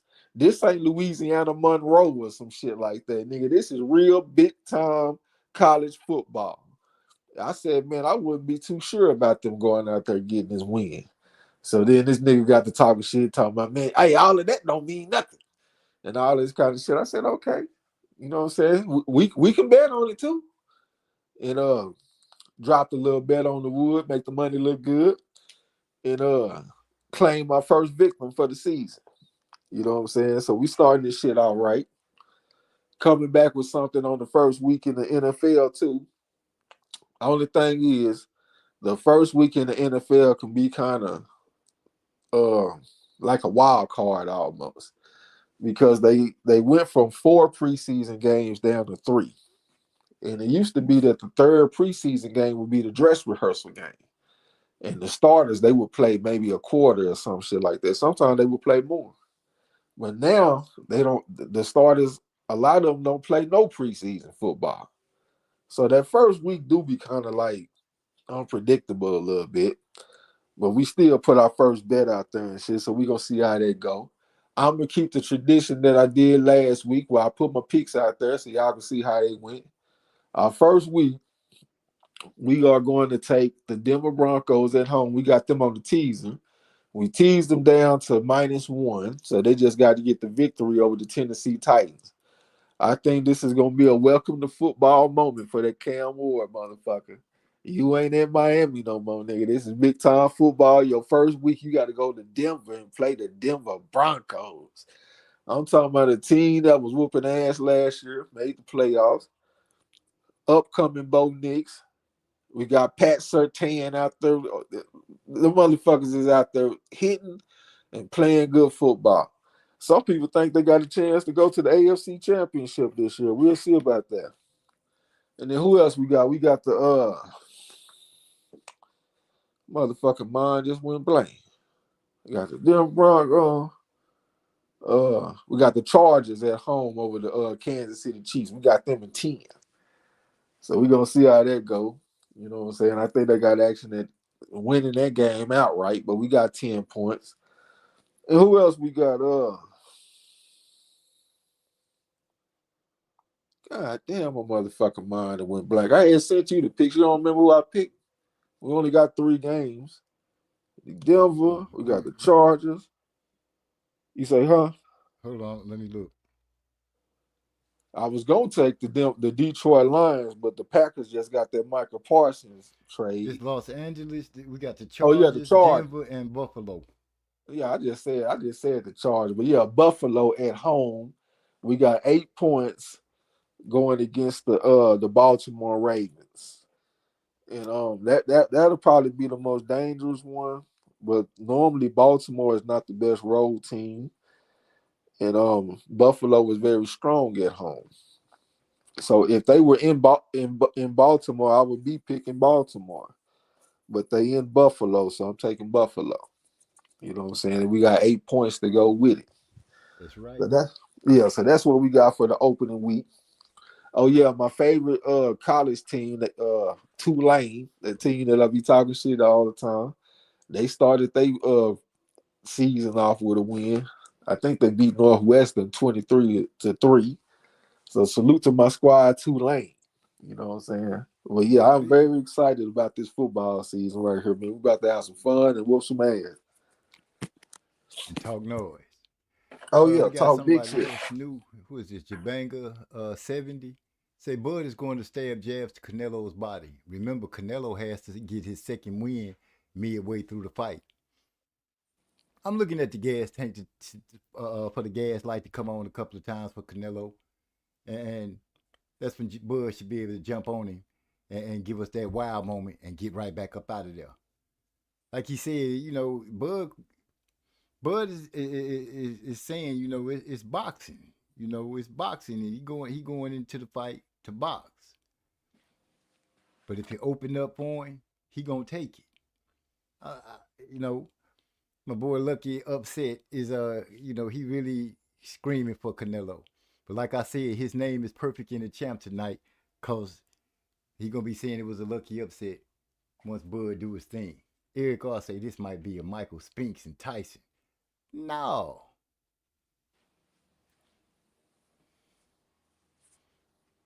Michael Yeah, Spinks. why would you say that, bro? Michael Spinks and Tyson? Yeah, I'm like, who is Tyson? Shit, Canelo, obviously, huh? That's why I'm like, this is it. That was Eric R. I'm like, I'm totally thrown by that statement. I don't know. He gonna have to elaborate on that. Give me some understanding. The little Bud fans are talking like they the ones fighting, straight glazed and delusion. Okay, I think more so Holyfield versus Bro, Tyson what do you one. say? Oh, he talking. You know, he what's his name? Canelo fan. He's saying that the fans are talking like they fighting for Bud, straight glazed and delusion. I think more so Holyfield versus Tyson one. Hmm. I just think that Bud gonna surprise some folks. That's what's gonna happen. We got a prediction league for that dude. Since you know so much about boxing, why don't you get up in our prediction league so we can stomp a mud hole in your ass?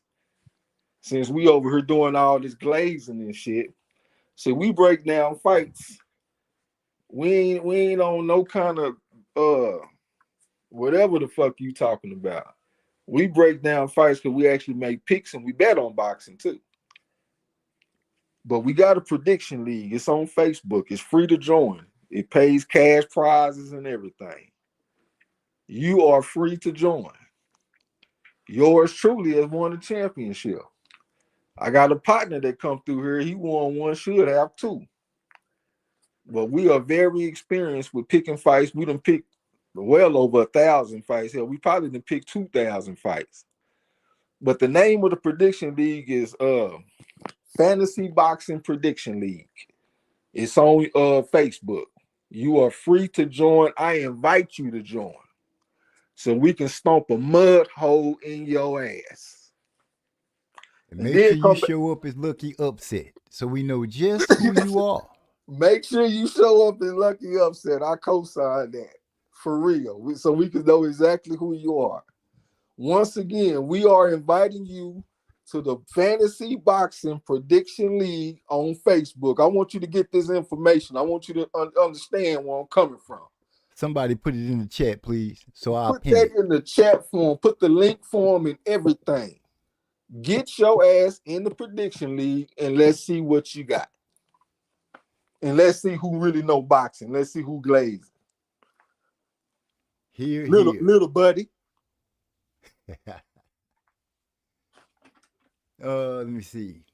We got another one in here. Crawford's loaded gloves. Okay, they coming out. See, Bud wants this more. People are underestimating the factor in this fight.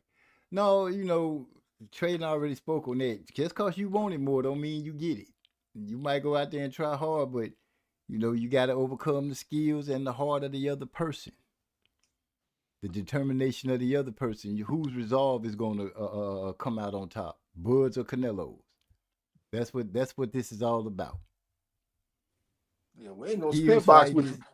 We ain't gonna spitbox with you too much. We want to see what the data say. We ain't gonna sit up here and just tell you that we know boxing just talking out of ass, nigga. We gonna have some numbers behind us to let you know that we know boxing. Get up in that prediction league and let's see what you got. For real, I love when they come talking that shit. You see, I always go to the same thing. They get in the prediction league so we can embarrass your ass. I guarantee you will have some respect around this motherfucker. For real. Little buddy. Not little buddy. That's what he calling us, huh? Little buddy. I'm keeping it respectful. I almost wanted to call him a little sissy, but I ain't gonna disrespect him. We're gonna keep it a little buddy. But he definitely invited to come to this prediction league, though. We love when they come talking like this. And it ain't been now a person that done talk like that and actually got up in the league. The motherfuckers don't never want to join. Just and the couple of people that did join, they went up in there and got their ass stomped, got a mud hole stomped in them. They did not stay long. We've been predicting fights every weekend for shit, about what, 3-4 years straight? Got to be that long. Who else is doing that?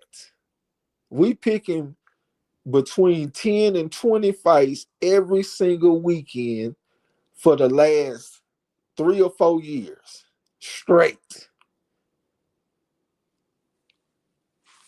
We might get a week break every now and then.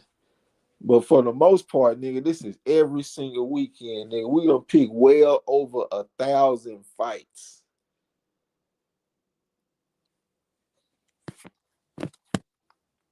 D-Lo put it in there. I see it down at the bottom. I'm trying to figure out how to pin it.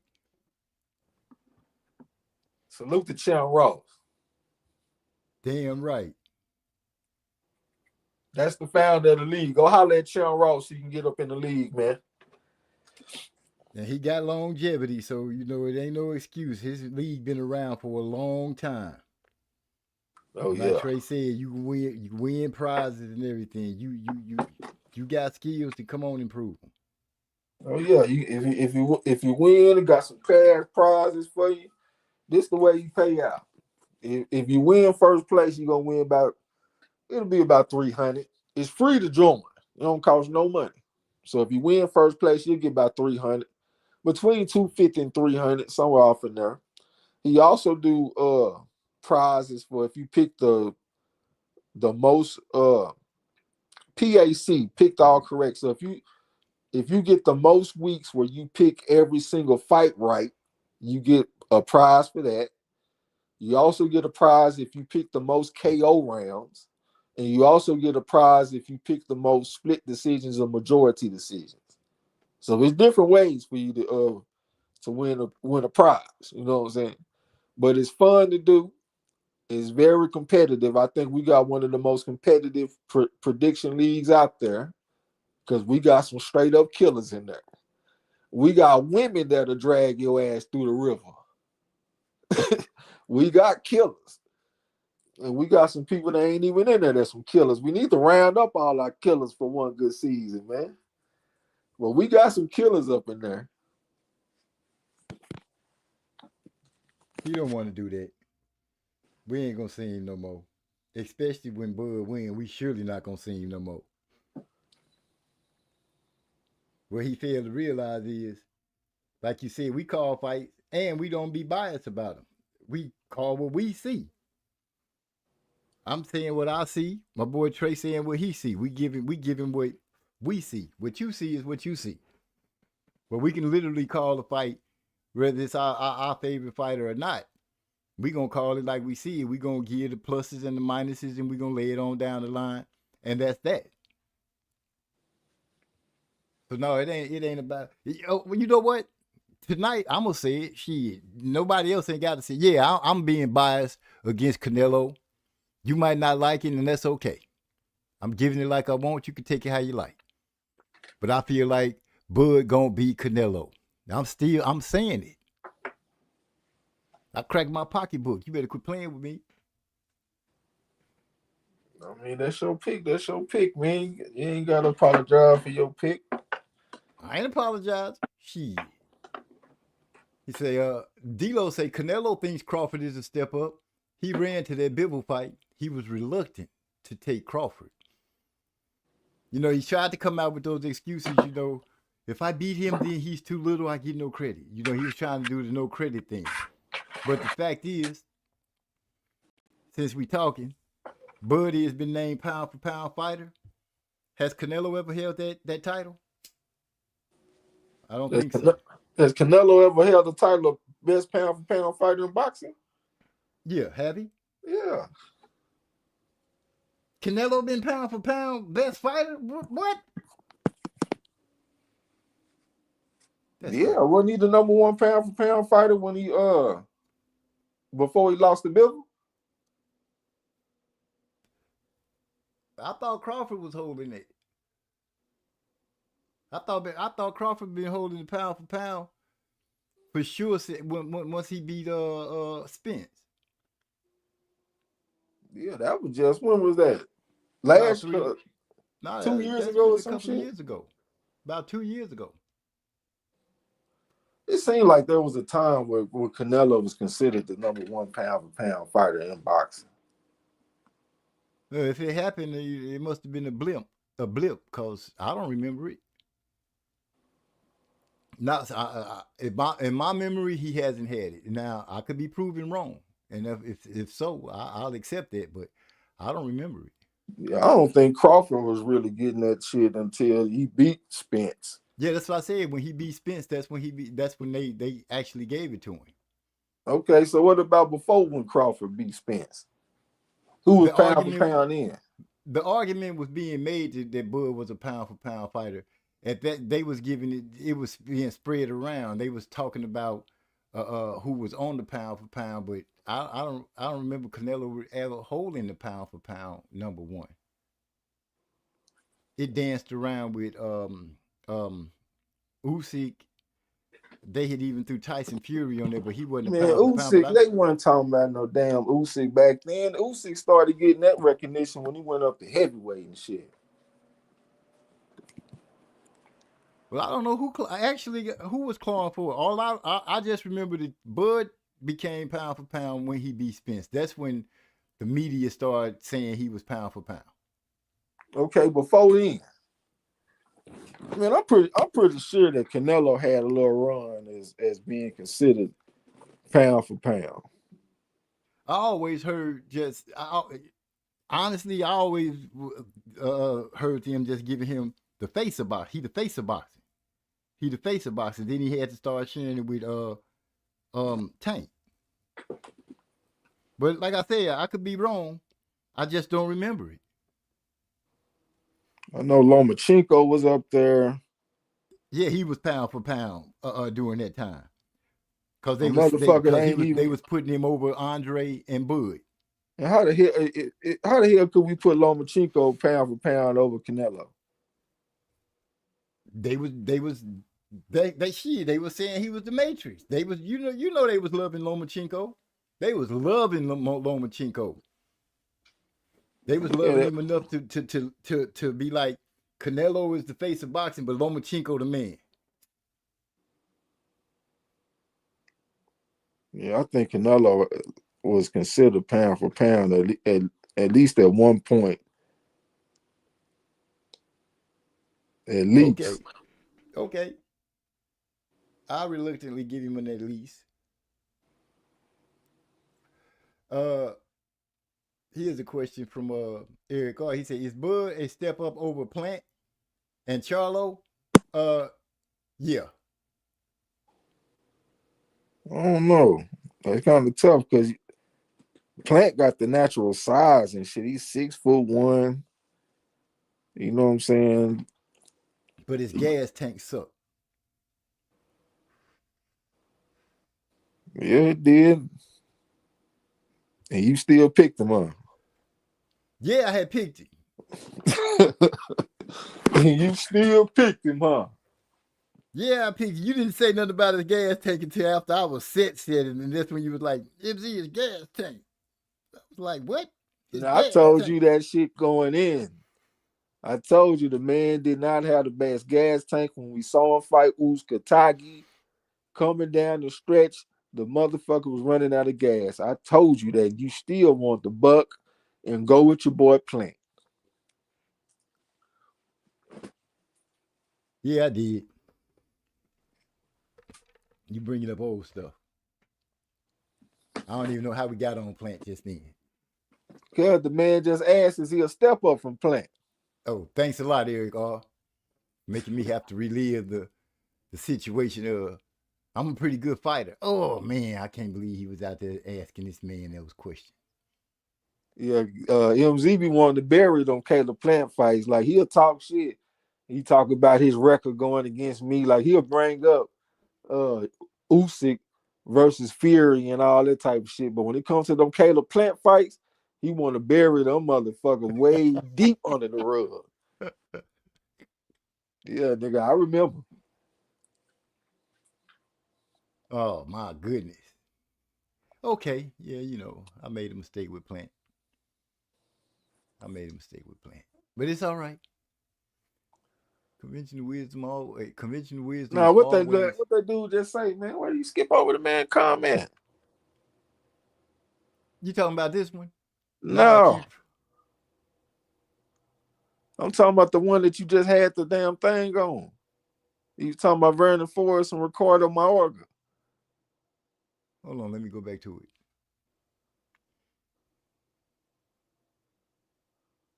I must have jumped on there from. Oh, I skipped over him. Let me find it. Shit. Shane, no, okay, it's after. Is it before Shane? Canelo thinks Crawford is a step up. I read that. It's far from that. A little buddy glaze. Canelo. Talking about this one? No, talking Oh, you after. was talking to D-Lo. Yeah. Okay. I think Vernon Forrest won that second fight though. Oh, I right. think You he talking about lost. right here? Mayorga was just too unorthodox for Vernon. Yeah, Oh I yeah, give him that first fight for sure, but the second fight, I think Vernon beat him. He didn't get the nod, but I think he beat him in the rematch.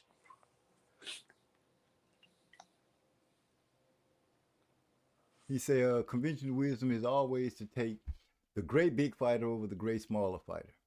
But one of them I never felt as good about as most folks, and that's Canelo. I just feel like I don't know what it is about Canelo. I just something about him to me is just it just don't scream great. Maybe it's because of the computer roll. I don't know. Maybe it's because he pick fighters that, in my sense, he know he gonna beat.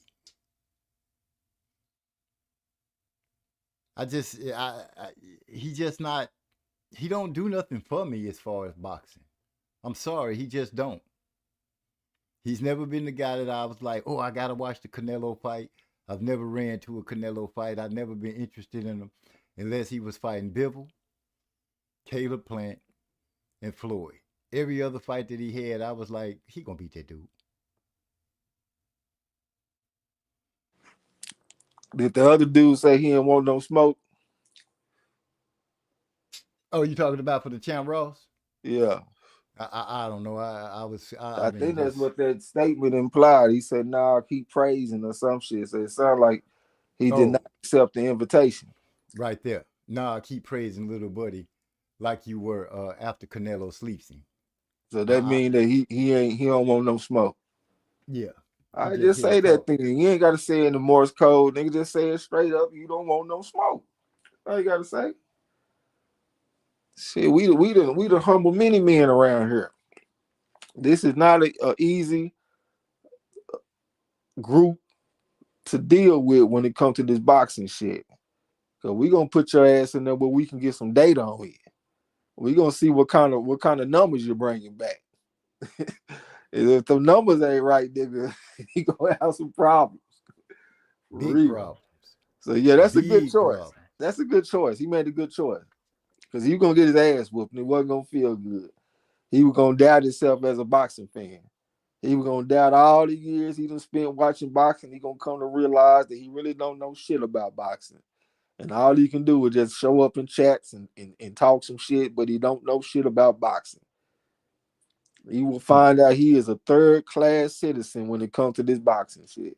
So that's a good choice. To not take the smoke. For sure. D'Lo say Crawford was at his best at 140. Floyd was at his best at 135, in my opinion. He also goes to say Crawford's fights at 147 were more pleasing to watch than Floyd's 147 bouts in most cases, but I felt Floyd was more defensively responsible with cleaner counters. That's from the Voice of Reason. I take Mayweather fight against Cotto over any fight that I done seen from Crawford. That's one of my favorite fights.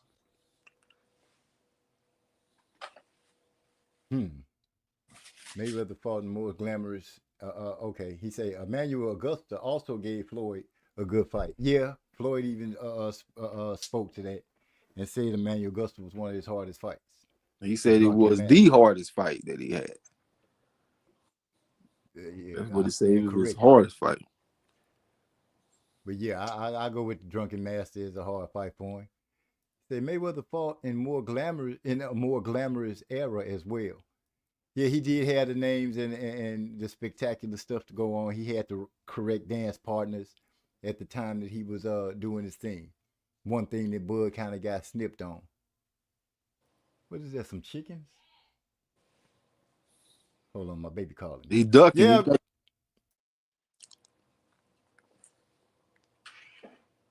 I can't see the chat, man. Well, that smart dude don't say you don't want no smoke. Yeah, he didn't want to do that. She gonna have to come in here. He said big difference is Canelo was moving back up to Bibble's division, and Crawford is moving up to Canelo's division, which is essentially 3 classes above his division. So it makes sense. I got Bud for sure. Still. Eric R asked a question about did Bud at his best look better than Shane Mosley at his best? Say it again. Did Bud Did Bud at his best look better than Shane Mosley at his best? Ooh, man. God damn, that's a good question. Because Shane Mosley was one of my motherfucking heroes when I was young, man. God damn, man. When he went out there and beat De La Hoya, whew. I remember his when he moved to 47. I think he fought this dude last name Rivera that he hit with that right hook that I be talking about all the time. Not like a looping right hand or 4. I'm talking about he momentarily switched southpaw. He hit this man with a right hook from the southpaw stance. It was high on the head, and it was kind of like a delayed reaction. The dude kind of went down to his knees. Man, that shit was pretty. Shane Mosley was a bad motherfucker in his prime. Man, he was fast. He had power. I don't know, man. I would say that Crawford looks more technical. But if I mix in physical attributes, because I don't look at Crawford as being one of them guys that's the fastest, you know what I'm saying, or the most explosive. I see him as one of them guys that's very technical. But Shane Mosley had that next level athleticism with his shit, though. You know what I'm saying? He was knocking motherfuckers out. At 35, what was he like? 30-0 with 28 knockouts or something like that. But when he moved up to 47, man, that first fight at 47 with that Latino fighter, that shit was spectacular the way he got that dude out of there. That is the best right hook that I ever seen. That's a tough one right there, man. That's a tough one. Hey, Eric, all putting some good ones out there. Yeah, that was a good one. Jabanga 70 says Shane won the belt from Philip Holiday via decision and defended the 135 title a few times, and all were stoppages. Yeah, he was knocking motherfuckers out at 135, man. We got somebody new in. Slick Rick TV. He been here for a minute, but he said had Canelo got Crawford now. Okay, got somebody else coming in that's seeing something different.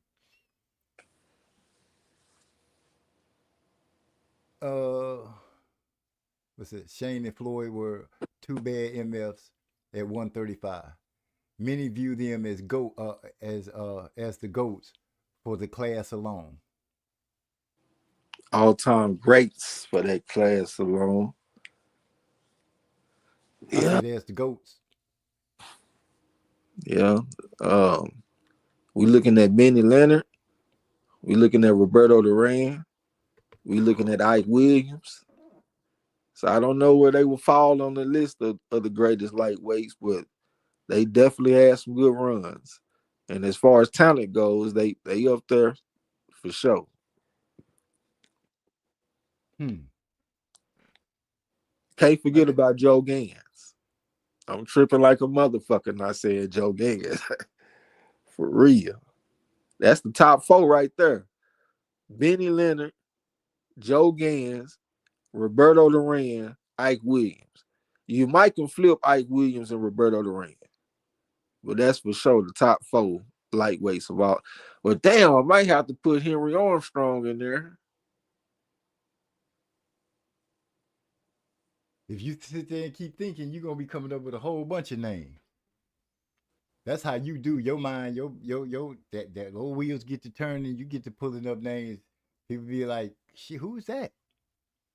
I think we pretty safe though. I think we safe with that for sure.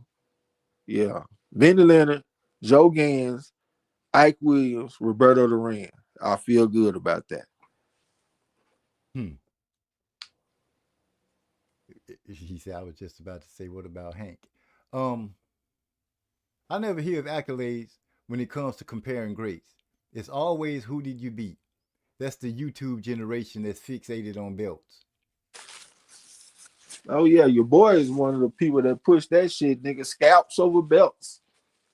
Don't talk to me about the belts unless it's a hell of a scalp attached to them. You know what I'm saying? I want to Right. know who you beat.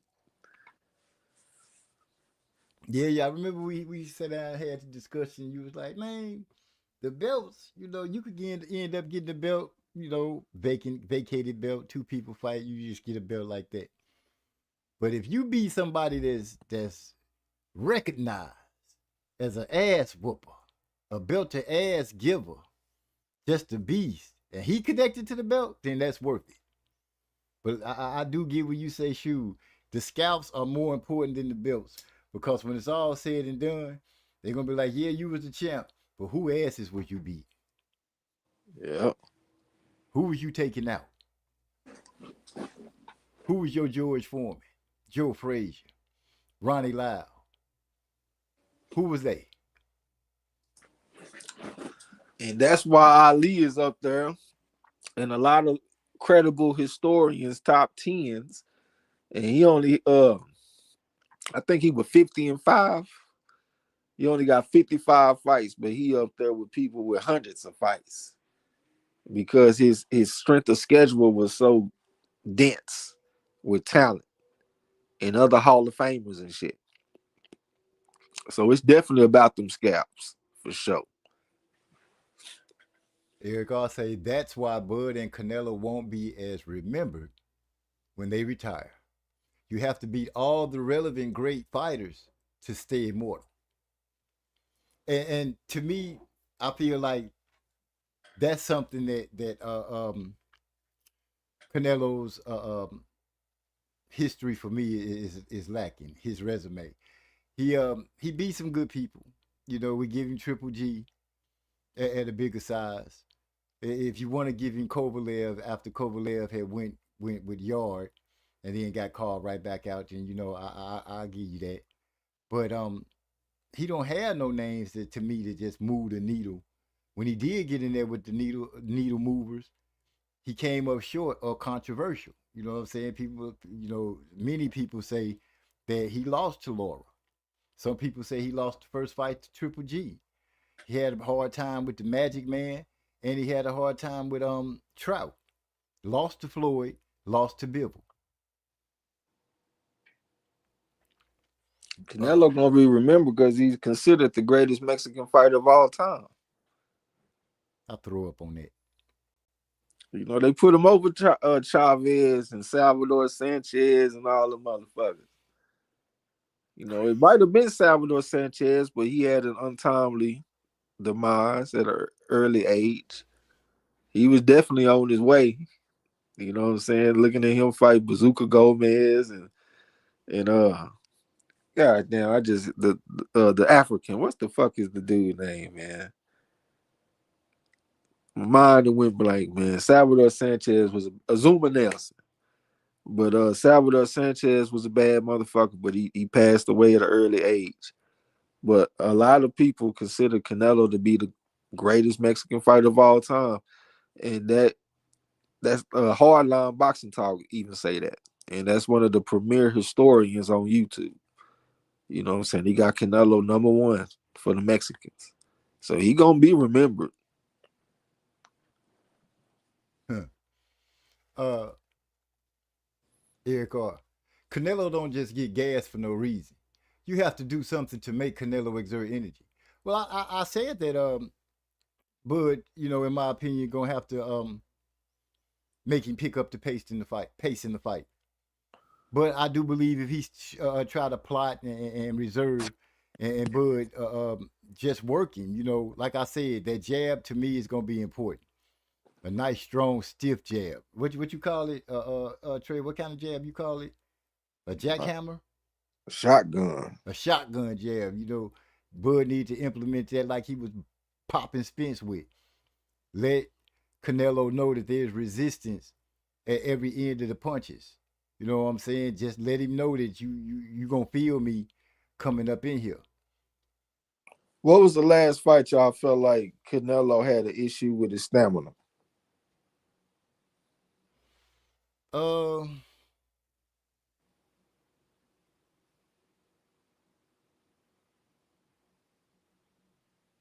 He just couldn't get going with Bivol, so I can't even say in that fight. I haven't seen Canelo struggle with his stamina since the Triple G fight, the first one, when he was still trying to fight like Mayweather. Box on the outside, look slick and look smooth. But when he came back in the rematch, that's when he adopted the style that he got now. And I think his gas tank really hasn't been an issue since then. Cause I think he figured the pace that he wants to fight at. And in my opinion, when you look at him, he stays at that pace regardless of what pace the other fighter is in. A lot of the fighters that he fight,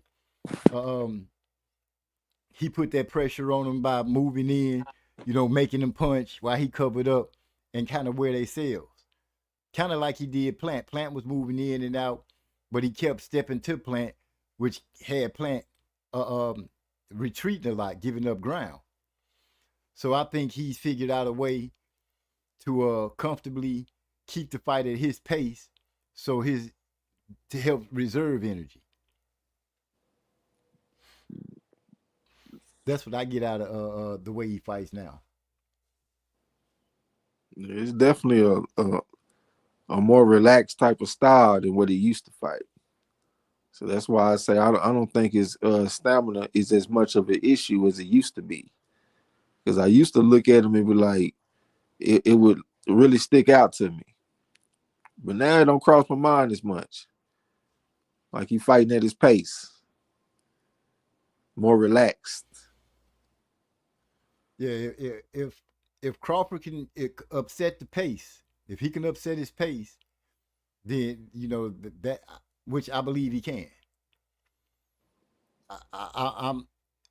I'm not saying that Crawford is invincible or anything like that. I've said many times he's gonna have to stay tight on his defense. I believe the dude gonna be locked in at a point that we're gonna have to say, wow, this dude really went out there and performed. I think he can be a virtuoso like he was against Spence. And people gonna be shocked at the fact because it is Canelo. Logical thinking, looking at the paper, you gonna go with Canelo. He's a bigger dude. He's been fighting at this weight class. Those tell it he's fought everybody. He's seasoned. He's finna have 70 fights. I don't even know what his record is. He like 50 something and 2 and a draw, I think. Something How is that almost 70 fights then, brother? No, 60 something. He has 68 fights. Oh, okay. I think it's like 68 fights. And I'm trying to remember 2 losses. Do we got a draw? He got one against Triple G in the first fight. So that's what I'm looking at. I'm seeing his record in my head. I ain't looking it up. But yeah. So he got the fights under his belt. He been fighting since turned pro at 14. before Crawford was pro, I believe, way before Crawford was pro. You know, looking at all this stuff, you naturally would pick Canelo, but for some reason, everything about me just not seeing that he don't, to me, match the paper totally. It's some holes in it to me. I can't explain why I feel like that. I just do. Like I said, it could be the fact that he popped dirty. Could be the fact that he dodged some scalps that would be good scalps on the mantle. Um, those type of things. That's what and one of the things that I keep saying, gon' keep saying is, to me, his undisputed at 68 is not solidified for the simple reason he's holding the belt that he took from a sparring partner that he petitioned to fight for, because David Benavidez lost it at the scale and nobody whooped him. And you won't fight that dude who belt you pretty much stole. Because when he had the belt, you didn't want to be bothered with him.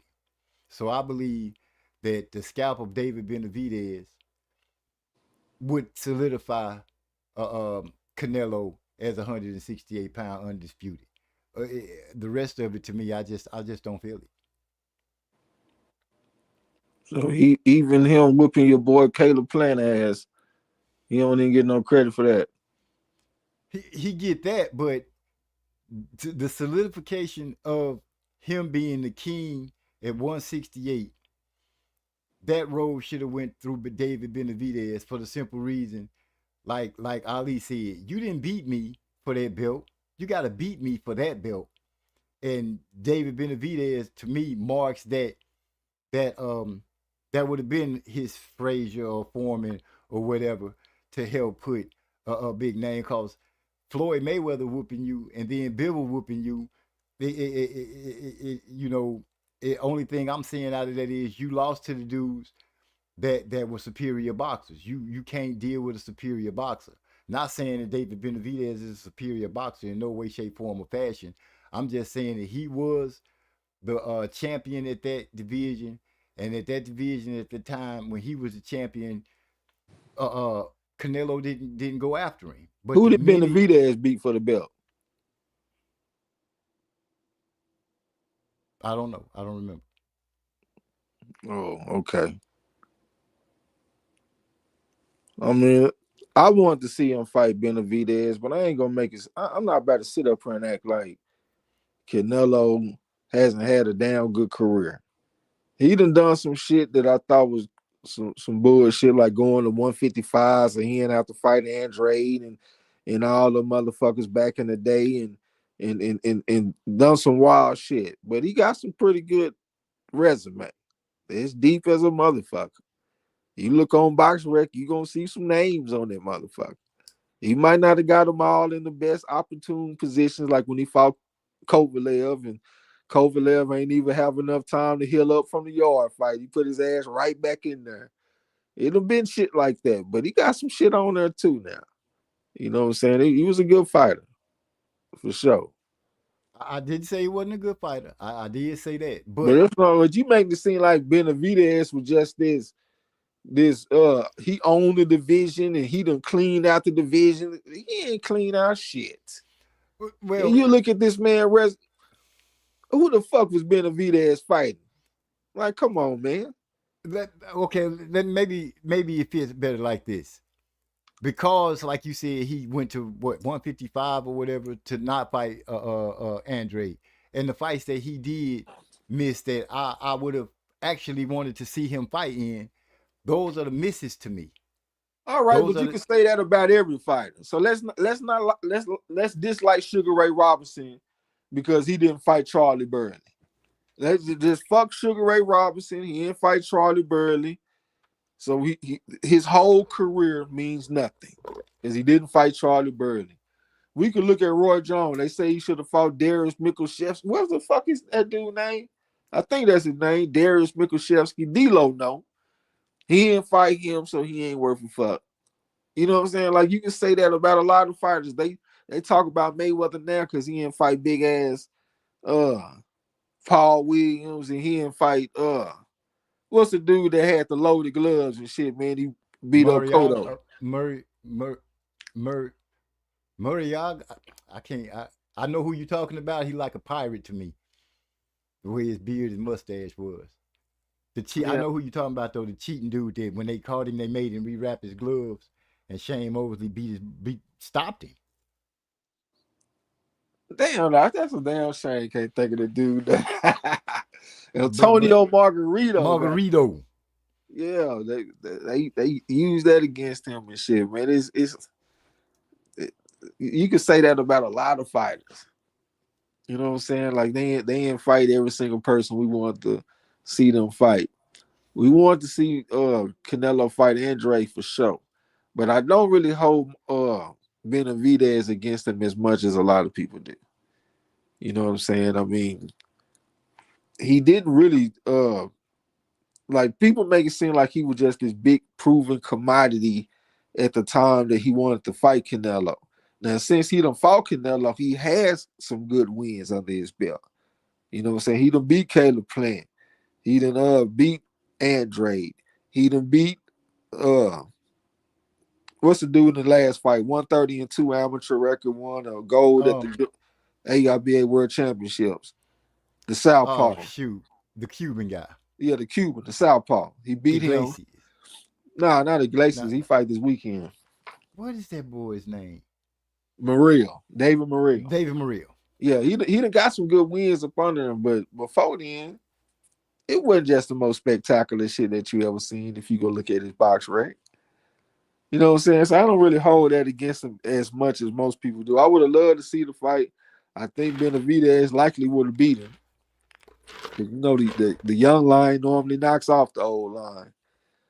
But I just know that a lot of fighters got people that they say they duck or they say that we wish we could have seen them fight.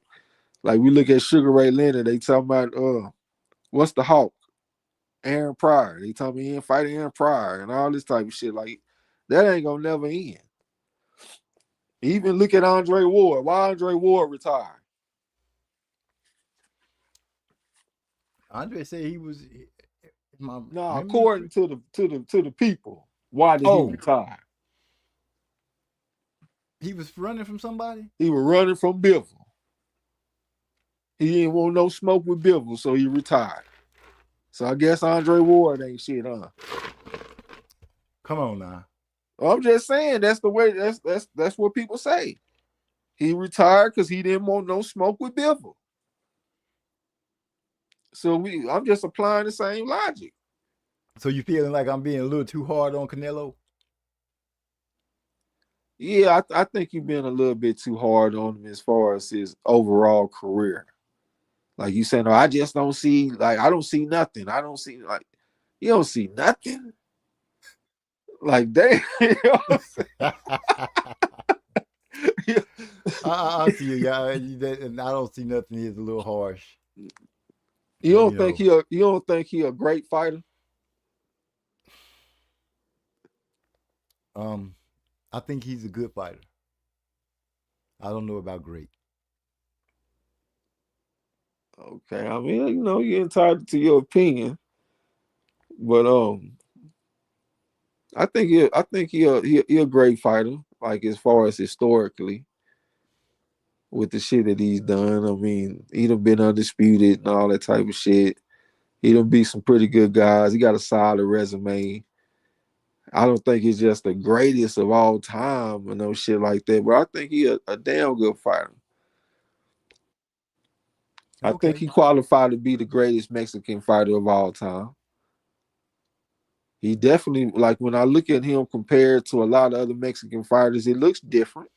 It's more explosive. He's not one of them slow twitch type of guys. He a fast twitch guy. Like if I look at him compared to Julio Cesar Chavez, Canelo look a lot better than me. I'm not sure he's made of the same stuff as Chavez. I mean, Chavez was a tough motherfucker. But Canelo ain't no punk. He can take a good punch. He definitely can give a good punch. You don't see him on his back. He always on his feet. You're a rough motherfucker, hit you in your arms and all kind of shit. Callum Smith is a good win. Man, what the fuck? I forgot about Callum Smith. Look what Callum Smith just done. Went out there and beat Boise. And before Bivol, he gave Better Beeve the toughest fight that he had. Callum Smith, a Super 6 tournament winner. And Canelo beat him, but he ain't done nothing. Man, Is that the one he punched his messed up his had his bicep look like it's hanging off the bone. Yeah, okay. Yeah, man, he ain't done nothing. Okay, he beat Billy Joe Saunders, broke his eye socket, hit him with one of the prettiest counter right uppercuts you ever seen. Olympic silver medalist, was undefeated at the time. Man, we need to pull up Canelo box right. Matter of fact, I'm about to pull it up right now. We about to look at what this man has done in his career. Well, I know it's I know it's a little bit of. What'd you say? I was going to say, while you pull up the box, Rick, I'm going to go ahead and read off some of these things. D-Lo said, Crawford really been pound for pound, #1 since Ward retired, but pound for pound is like musical chairs. Oh, yeah. He at least been in the discussion. Eric R. said, Canelo was pound for pound November 7th, 2019. Damn. By Ring Magazine. D-Lo say Crawford isn't going to be asking Canelo, how am I doing? That's right. He's not going to be asking how I'm doing. Excuse me. I know you make it a quote to, yeah, Caleb did do that. You know what I'm saying? I tried to say Caleb was talking noise, but, y'all was like, look at his mouth. Who is it? D-Lo found audio. How I'm doing? I was like, oh, no, you didn't do that. Okay, let's look at a few names. Okay, Shane Mosley. Can I interest you in that? A Shane Mosley win. Okay. Okay, so we got Austin Trout. Austin Trout at that time was hot. I think Austin Trout could have won that fight. But officially it's a win for Canelo. Then we got Floyd. Then we got Laura. Knocked James Kirkland ass out. Miguel Cotto. Some people think Cotto could have won that fight. But there's still a Hall of Famer that's on his resume. Then he knocked out Khan. Liam Smith, I give him credit for a Liam Smith win. Liam Smith is tough as a motherfucker. He ain't no pushover for nobody. He never will be. You know what I'm saying? Okay, we got Gennady Golovkin. We got Daniel Jacobs. We got Kovalev. We got Callum Smith. Billy Joe Saunders. Caleb Plant. Took the loss to Bivol. Got one over Golovkin. Then we got John Ryder. That's okay. Jamel Charlo, he ain't do shit but run. Jaime Munguia, that's solid. But longer, kind of solid. William Skull, not the greatest fight of all time. Some people think he probably could have lost that fight. Well, they're just naming off a few names, and that's I would say that's a pretty decent resume. What you think? Before I say anything, allow me to introduce. Oh shit, he disappeared. Yeah, the names. The scalps are up there. You can't. Even though he beat Shane up. Shane was old. But I can't make that argument because like you said, Kovalev, it just had to do a turnaround, didn't even get to heal up. He got the scalps. He got to say, oh, there you go. Ladies and gentlemen, boys and girls, the man who helps you think outside the box and look at different things when it comes to these fighters, other than just their names. The voice of reason, D-Lo 404 Boxing. Welcome to the show, my brother. Salute. Oh yeah, appreciate that. He said that Shane fought with Fredo Rivera. That's who I was thinking for sure. Appreciate that. Well, Fredo, I thought it was Cosme Rivera. No, when he said that Wilfredo, it Yeah, clicked instantly. it probably is. I think he fought Cosme too, but I might be mixing up. What's He got going a down, question bro? What's too. up? What's up? Y'all good? Yeah, for Great, sure. Yeah, man. great. How I sound on audio? That's what I mean to say. Oh, we can hear you quite clear. Okay, yeah, I had to go back out, man. I could hear Trey, but it sounded like the volume was on like a 2. I don't know what was going on. I had to go out and come back in, but when I came back, it sounded good. Your shit Okay. do sound kind of like a kazoo almost. Like it almost feel painful. Man, that's crazy. Yeah, I don't have.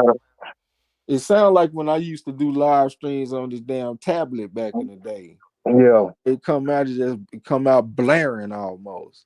yeah. I got a new phone about a month ago, so it's my first time getting on here since I got this phone. So I might have to turn the mic down or something. You know how to turn the mic down, MZ?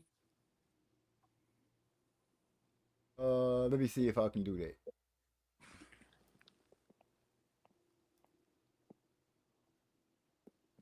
Yeah, that Wilfredo Rivera. He said, Trey, do you remember the style of boxing Jack Mosley labeled Shane? He power boxer, I want to say. Try it now, D-Lo. Hey, how I sound now? But better. Say it again, mic check. Mic check, mic check. Oh yeah. Okay. Yeah, I sound like I was on a megaphone. Yeah. Yeah. Sound like Jimmy Hart. Yeah, you was pretty loud. Mouth of the South. We got a question for you. I just came here to hate on Canelo. Oh yeah, I already knew. What you got to say, D-Lo? What you about to say, Ilza? You got a question for me? What is it? Oh, it's for from Jabanga 70. He say, Trey, do you remember the style of boxing Jack Mosley labeled Shane? Yeah, I think it was a power boxer. I'm waiting on this response from that. I think I might be right. I think I'm about 80% sure that I'm right, but it might have been a special thing that he said. But power boxer is what's coming to my mind. You say you waiting on a response? Yeah, for the dude in the chat. Oh, Yeah, okay. Jabanga 70. Jubanga 70. My bad. Oh, Or something like that. D-Lo here, but he say Floyd versus Corrales was one for him, and I was a big Corrales fan. Oh yeah, that's my favorite one. But that Cotto fight was a bad motherfucker. Especially since he was 34 years old. Everybody talking about he didn't want to fight them type of fights no more. He just want to run. He went in there and stood in that paint with Cotto like a G. At 154 too. I ain't talking about no drain Cotto down at 47 like Pacquiao had him. That might have been in 45. 44, I think. What'd you say, 44? Yeah, 44, 45. You right. One or two. I think about 45 catch weight. Nah, this was Miguel Cotto at 154 pounds, looking like a monster in that bitch. And Mayweather stood right there in the paint with him. You know what I'm saying? Hey, that's bad. When you drain, Pacquiao was draining folk for their title. That's some cold shit, ain't it? Say, you ain't the catch weight king for nothing, my brother. No, hey, that man flexed his A side to the fullest. Yeah, what you got on the Canelo situation though? I was gonna try to catch you in between these calling out these names, but I just kind of give my overview. So I tell you what my gripe is with him.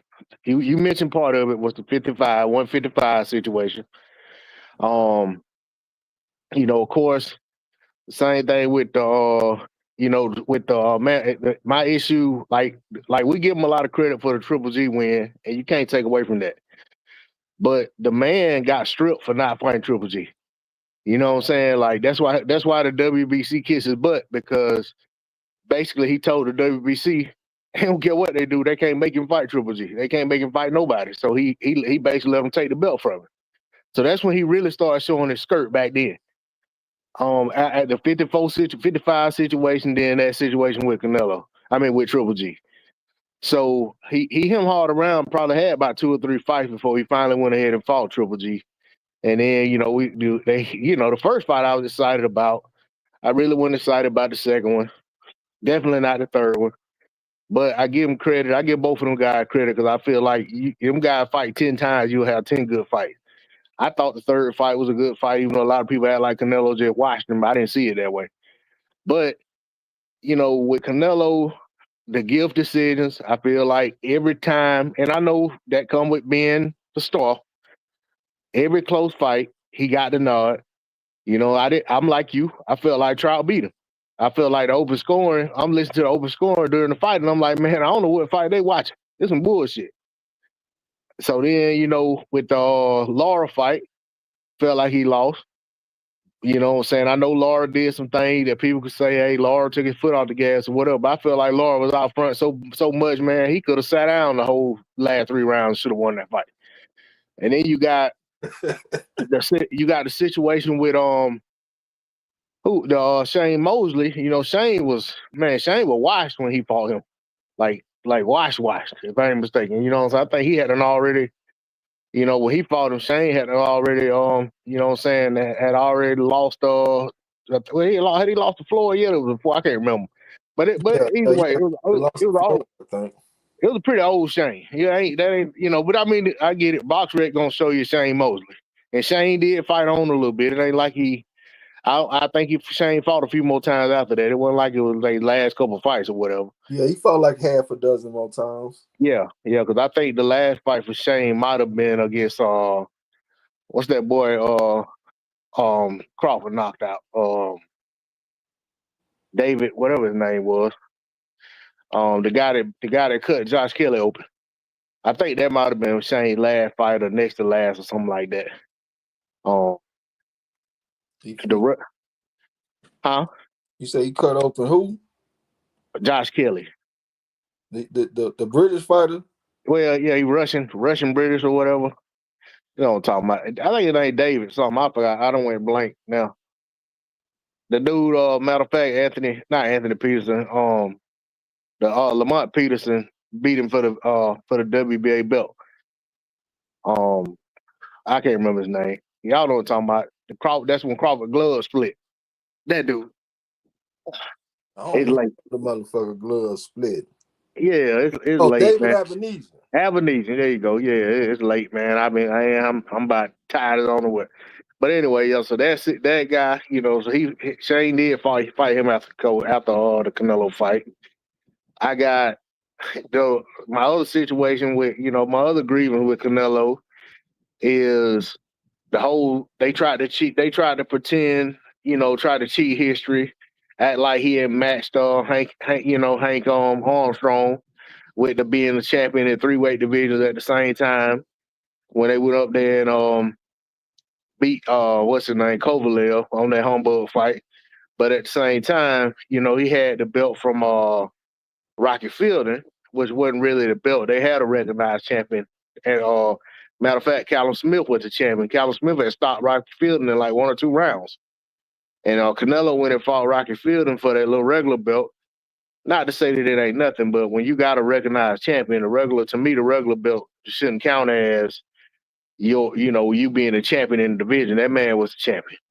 So they tried to, act like he was matching Armstrong's feet, put him in, trying to act like he gonna go down the record books of being the only other fighter to hold belts in 3 divisions at the same time, which it don't even compare because Armstrong was the man in those 3 divisions. So I didn't like that. But then the situation with Andre, like he fought Kovalev because he didn't want to fight Andre. At the time, Andre was the last belt. Andre had the last belt to help Canelo become undisputed. If he'd have been at 160.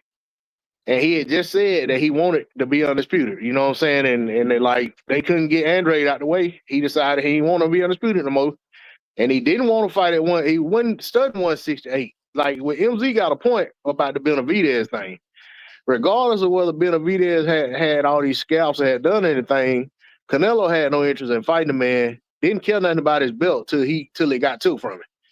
And as soon as that belt got took, Canelo tried to petition for it. And that's how he ended up losing his contract with the Zone, because he wanted to fight Rocky Fielding for Benavidez's belt, and he wanted his regular pay for it. And they was like, man, we ain't giving you that money for that kind of fight. And then the WBC, they still wanted him to have the belt so bad, they put the belt on the line when he ended up fighting Callum Smith. So they just threw that belt on top so that Canelo could win. Whoever won that fight, which I know they figured it'd be Canelo, he'll get that belt. Then when he got the belt, he went and defended against Rocky Fielding. But like I say, he had no interest in that in the whole division until Dave Benavidez got stripped. Then all of a sudden he wanted to go grab the belts. And my thing was, I would have respected it if he had got the belts and then said, I'll fight Benavidez. But Benavidez became a mandatory, he still wouldn't fight him. And the WBC wouldn't make him because he had already basically showed them with the Triple G thing that if y'all try to make me fight somebody, I'll just drop your belt. So they did, you know what I'm saying? And, you know, so that's why my issue with the Benavidez thing, it wasn't really so much about what Benavidez was doing. It was just his reluctance to fight him. And the same thing with Andre. He was just reluctant to fight the dude. And, you know what I'm saying? Even if you go back to when he was at 160, it was certain fighters that he was getting ordered to fight and he was getting stripped because he wouldn't fight them. He was supposed to fight Derevyanchenko and wouldn't fight him. Canelo and Triple G both got stripped for not fighting Derevyanchenko. But then when they get certain mandatory, they want to run to him with two hands wide open, wanting to fight him. So when I look at stuff like that, man, that's what make me not really hold these guys to a certain regard when I see other guys that don't pick and choose what mandatory they fight. You know what I'm saying? They willing to fight their mandatories, and same thing when other guys get belts. They ain't like, well, I'm gonna wait till somebody a little bit soft to get the belt before I try to go after. So that's really what my gripe is with him. I ain't gonna act like the dude ain't got no skills. I ain't gonna act like he ain't made me eat crow a bunch of times. You know, he ain't made me look like I know what I'm talking about a bunch of times too. You know what I'm saying? So he, you know, I mean, I give him his credit, but I just think there's a lot to, if you really look at his career and really dissect it, man, he got a lot of question marks, a lot of asterisks beside a lot of his accomplishments. But at the same time, it's some guys like the dog, when he fought the dog, not the real, the other dog, El Perro. And Gulo? Yeah, when he fought him, that dude was still dangerous.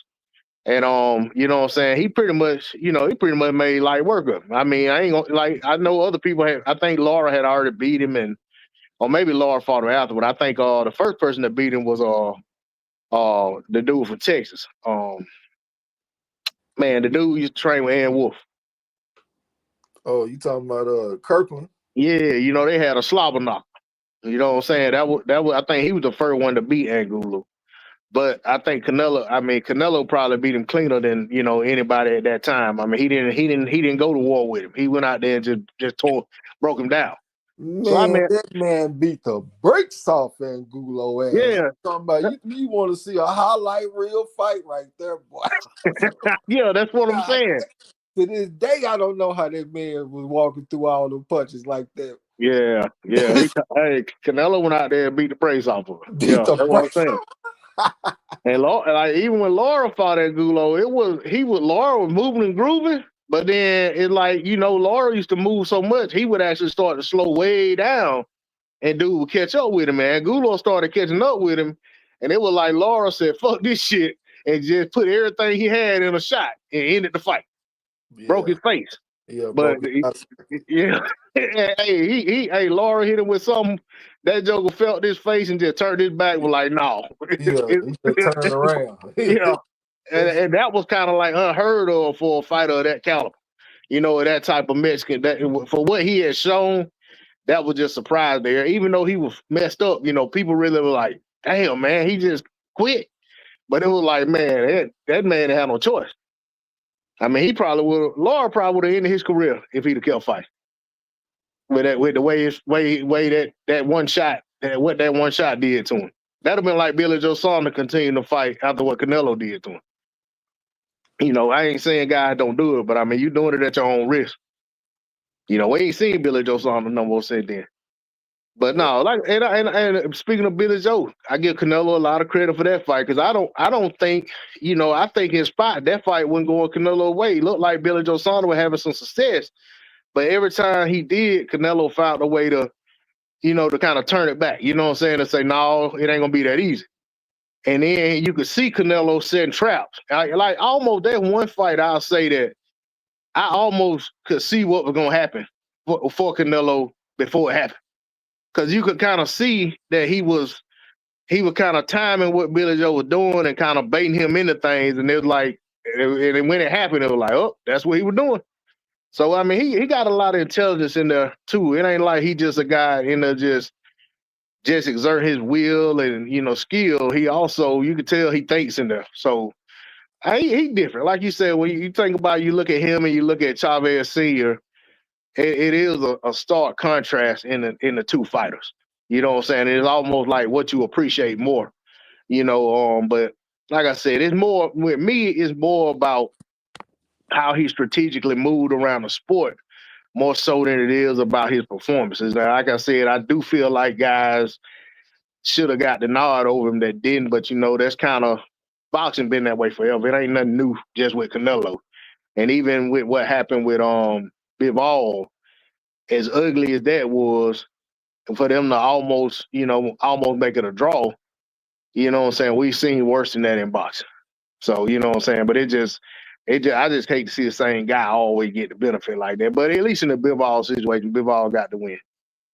But like I said, my big gripe, like I said, and just bring it all back, is it more so about him not want to fight certain guys, but then at the same time he got all this prestige, and he can fight anybody he want because he got the name cachet and he gonna bring the paycheck. And so that just kind of what my gripe always been with him. Okay, I ain't got very good points that you made, and you presented an argument that I can't present because you understand the context in ways that I don't. But I do have a little bit of pushback on the David Benavidez situation. I don't hold it against him as much because I look at Canelo as a fighter that fights closer to his natural weight class. You know what I'm saying? Like, he's not the biggest guy. He only about 5'7", maybe 5'8" or something like that. If he wanted to, he probably could squeeze down to maybe 160, maybe even 154 if he really just wanted to. But he fighting at 168, he'll go up to 175 a little bit and dabble around. Benavidez looked like that motherfucker be a damn cruiserweight. You know what I'm saying? Like, he looks like he could have been a textbook definition of a weight bully. You know what I'm saying? Let me interject this right quick. I'm gonna cut you off. He was like 300 pounds at one time. Oh yeah, he's a big kid. But he cut that weight down. He go to 168 and he a goddamn Terminator in that bitch. And I think that's what Canelo never looking at him. This big motherfucker, they trying to put me off in there with him. I'm 5'7", and they trying to put me off in there with this 6'1" natural cruiserweight motherfucker with fast hands, and that's just not a good matchup, man. I'm old school. I'm in my mid to late 30s, nigga. I'm thinking about going to bingo night, and y'all trying to put me in there with the young whippersnapper, weight bully motherfucker. Nah, y'all ain't gonna do me like that. Did this man I say think he's that's trying what to go he to was thinking. bingo night? Hey, I'm trying to go to I bingo. feel what you're saying in a way. Like at that point in Canelo's career, it's like he almost deserved the right to say, "Nah, that ain't a problem I want at this point in my career." I'm too old for that shit, man. And that's a young monster, man. That's what they call him, El Monstro. Especially at 168. Yeah, my thing is you was at the class though, because I mean, with Floyd late in his career, people were like, "Why don't you fight Martinez? Why don't you fight? Really? Why? Yeah, but I'm talking about even guy outside of his class. You remember they wanted him to fight Martinez, and I think at that time Martinez had to move on up to 60. They wanted him to fight. Yeah, and they wanted him to fight Triple G too. Yeah, I remember Triple G. Yeah, so I get it. You know what I'm saying? The Canelo, I mean, by that time he was already about 32, 33 years old when they start really, really pushing for Benavidez fight. You know what I'm saying? And it got louder and louder. So I mean, you got a point at that point in his career. If I can become undisputed, get all the belts, and I don't have to fight this man, and then ain't nobody gonna make me fight him after I become undisputed, or at worst, I can say, hey, my goal was to become undisputed. I didn't want to stay undisputed. I just wanted to become undisputed. He got a belt. You know, we've seen guys do that in boxing throughout the years. Where guys say, I accomplished my goal. That's just like Crawford. If Crawford would have beat Canelo, he ain't gonna sit there and campaign at 168 and fight these guys 5'11", 6 feet, 6'2", whatever. He gonna get up out of there. So let me ask you and MZ this question right here. I want both of y'all to assess a letter grade to Canelo's career. I mean, overall, like everything. Yeah. Including all the controversy and everything. I give a solid B, man. That's a better grade than I thought you was gonna give. What about you, D-Lo? I mean, I was gonna say OG. a B. I wasn't gonna put a B minus to it. I was gonna say a B. Oh, that's a pretty damn good grade. If your child come home with a B and they gave it their best, you proud of your child, ain't you? Yeah, we can ride with a B. But if they come home with a B and they didn't try their best, we got a you're problem. pissed off at them. That's my problem. He ain't tried best. That's what I was about to say. That's why y'all don't like him. Even though y'all gave him a B, y'all felt like he the child that came home with a B but didn't try their best and really could have got an A. There you go. If he had, to me, the fights that was wanted, to see him leave weight classes because we feel like it was certain people there. Those are a lot of things for me that caused the problem. Not to mention he popped dirty, computer raw. I forgot about. I didn't even think about that part. That also plays heavily for me with him. I'm sorry we missed this sister. Huh? It was tainted meat, brother. Yeah, I hear you. The cows was dirty. We had a sister here named Sheila Wilson. She said, you kind of sound like Roy Jones Jr., my OG. I never heard that one before. She must be talking about you, Trey. Nigga, I'm not an OG. You the OG. Wow, he turned those around quick, didn't he? Hey, it is almost Libra season, though. Yeah. That motherfucker. Almost. Yeah, that's Crawford in the Libra game, nigga. His birthday September's here. His birthday on the 28th. Yeah, our time is almost here. Ian Banks Unfiltered to slid in. He say since Canelo popped dirty 2 times, it's all tainted. I mean, all is tainted. Laughing out loud. He said it's when he popped dirty. Now computer raw levels are on point. Oh, he killing him. 2 draws. He got like 62 wins, I believe. 62, 2, and 1. 64, 65 fights. Almost 70. I would love to have Canelo versus Winky Wright. Ooh, man, I just got a flashback how Winky Wright did Felix Trinidad. Oh, man. Yeah, ain't nothing I saw from Canelo at 54 showed me that he can hang with Winky Wright. I think he'd have been confused, scratching his head. But I think Winky would have disarmed him. And maybe even at 60, because Winky wouldn't, he did his thing against Jermaine Taylor at 160. In my opinion, he should have got that win. There's another one where a guy that came up on the short end. In my opinion, I felt like Winky had that one in the bag. How about this one? Canelo versus Felix Trinidad at 160. Who you got?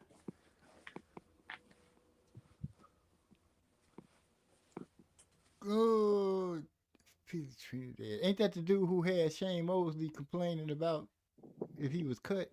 All right, if you don't know who he is now, I'm just trying to remember. Let's set the line straight now. Man, if you don't stop, I'm saying, ain't that the one that had Shane crying? And Shane Mosley? He was complaining because he thought he was cut. They had a head, but he was complaining in the fight about if he thought he was cut. His dad was like, man, quit worrying about that and fight. I think that is the fight.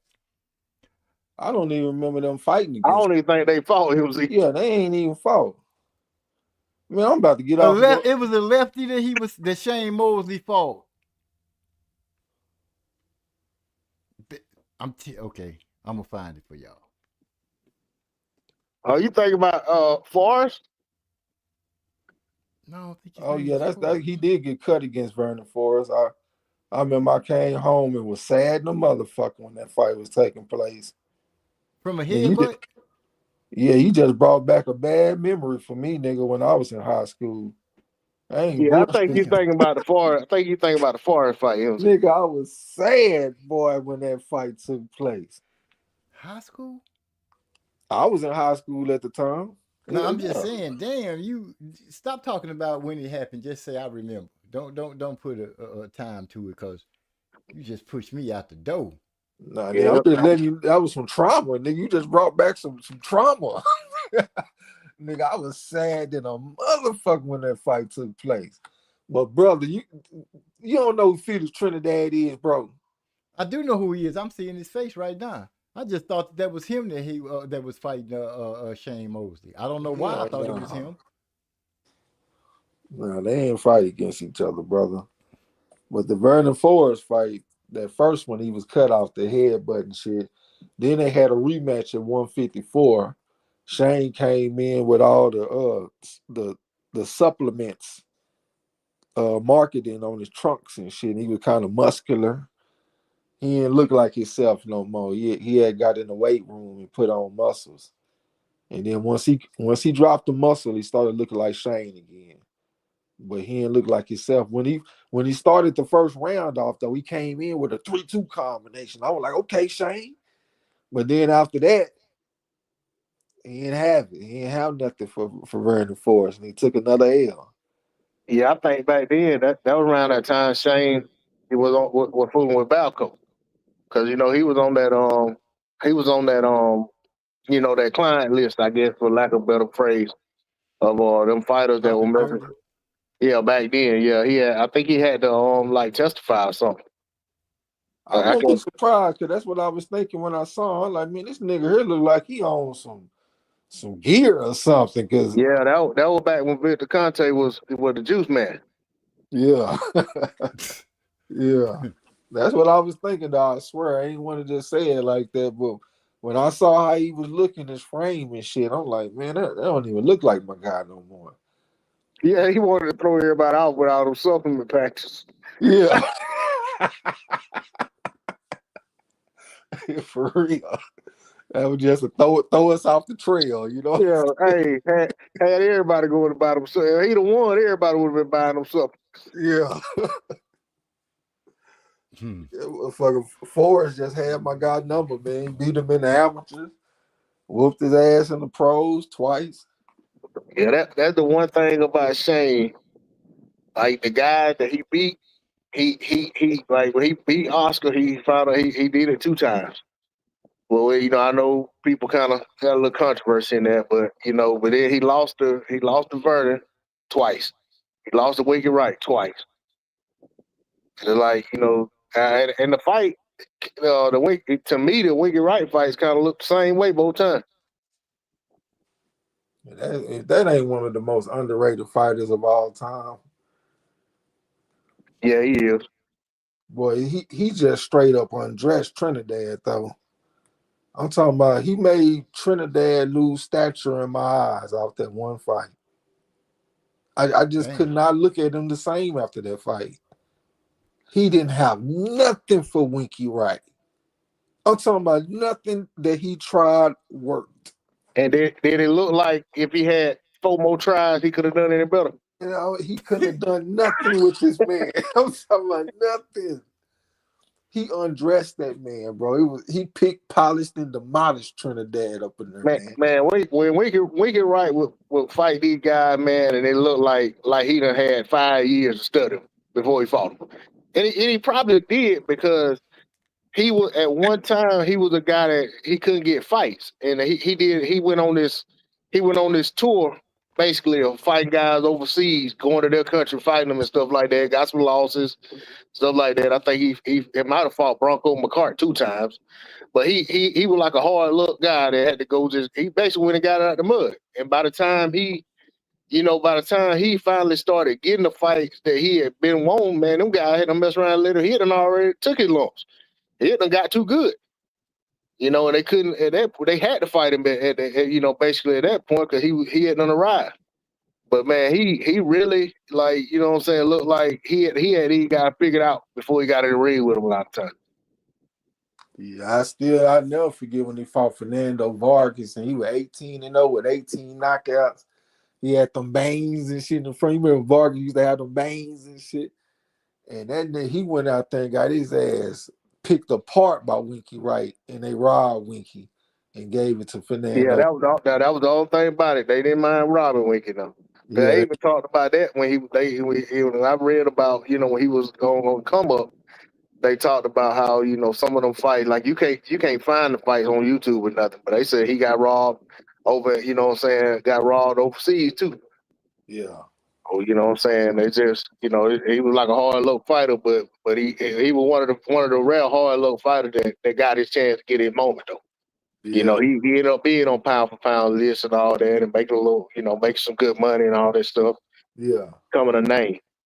But yeah, that dude, yeah, he definitely, I agree with you though about being underrated. I remember when Vernon Forrest had came back from having, I think he had like rotator cuff surgery or something, but he had made a comeback. This was around the time because he lost to the Latin Snake, and then he had a rematch and he beat him. What's his name? Sergio Mora. Yeah. And I remember around that time the announcers had said something about they actually said that they didn't think none of these other guys could beat Vernon Forrest, because when he looked at it, they were like, as sharp as he looked at his best, they were like, they don't think none of them other guys in the class can met with him. And somebody had brought one of the guys, was like, they like to see him versus Winky Wright. Man, I lit up. I was like, man, now that's a fight I would love to see. Yeah, that was. You know what I'm saying? Because he did something on Vernon, you know what I'm saying? Or could Vernon, assert his will, you know what I'm saying? And I was like, I wouldn't even care. It's a win-win for me because I like both guys. I ain't the type guy that, 2 guys I like, I don't want to see them fight. I want to find out who the best between them. But man, it just didn't happen. And then, sure, it wasn't long after that, I think Vernon got killed. Yeah, man. R.I.P. to the brother, man. Yeah, the fight. Good moments in that fight game. Oh yeah. Eric R. hit us with another one. He said, I wish we could have had Mayweather versus Mosley at 135. Oh, yeah, that would have been outstanding. Yeah, that's the one I think I think that's the way they were supposed to fight it when Shane had the toothache or whatever. Had to go to the dentist. I was just about to say, but hold on, because those niggas really didn't want to fight Floyd back in the day. That's the way I feel. They was dodging him. When I heard that man say he had a toothache, I was like, what? Yeah, I think it wasn't long after that Shane left the division. I think it wasn't but a fight or two after that when he went on up and fought Oscar, I believe. I might have the timeline messed up, but I don't think it was long before he jumped up to 47. Because I don't think Shane touched 140. Nah, he didn't. He fought there with Fredo Rivera when he first got to 47. Then I think he fought Willie Wise. And then I think he fought De La Hoya. Yeah. Yeah, he fought Willie Wise on Friday Night Fights. But I'm saying, I think that it wasn't like, I think the challenge from Mayweather, I don't know that he fought again at 35 after that. He might have, went on his vacation, got dentist and whatever, and I think after that he moved on up to 47 to start getting, preparing to fight Oscar. Yep. Got him a couple of acclamation fights, and it was on to Oscar De La Hoya. Is Canelo better than Oscar? No, I would say not. But Oscar ain't Mexican though. I mean, I don't know if that's the reason that was brought up, but I mean, I know, Oscar is Mexican Americans. They don't throw Oscar and they talk about the greatest Mexican fighters. Oscar don't be included in that conversation. Cause he a California boy. I think Canelo better than Oscar. The reason I say Oscar because Oscar was willing to fight everybody.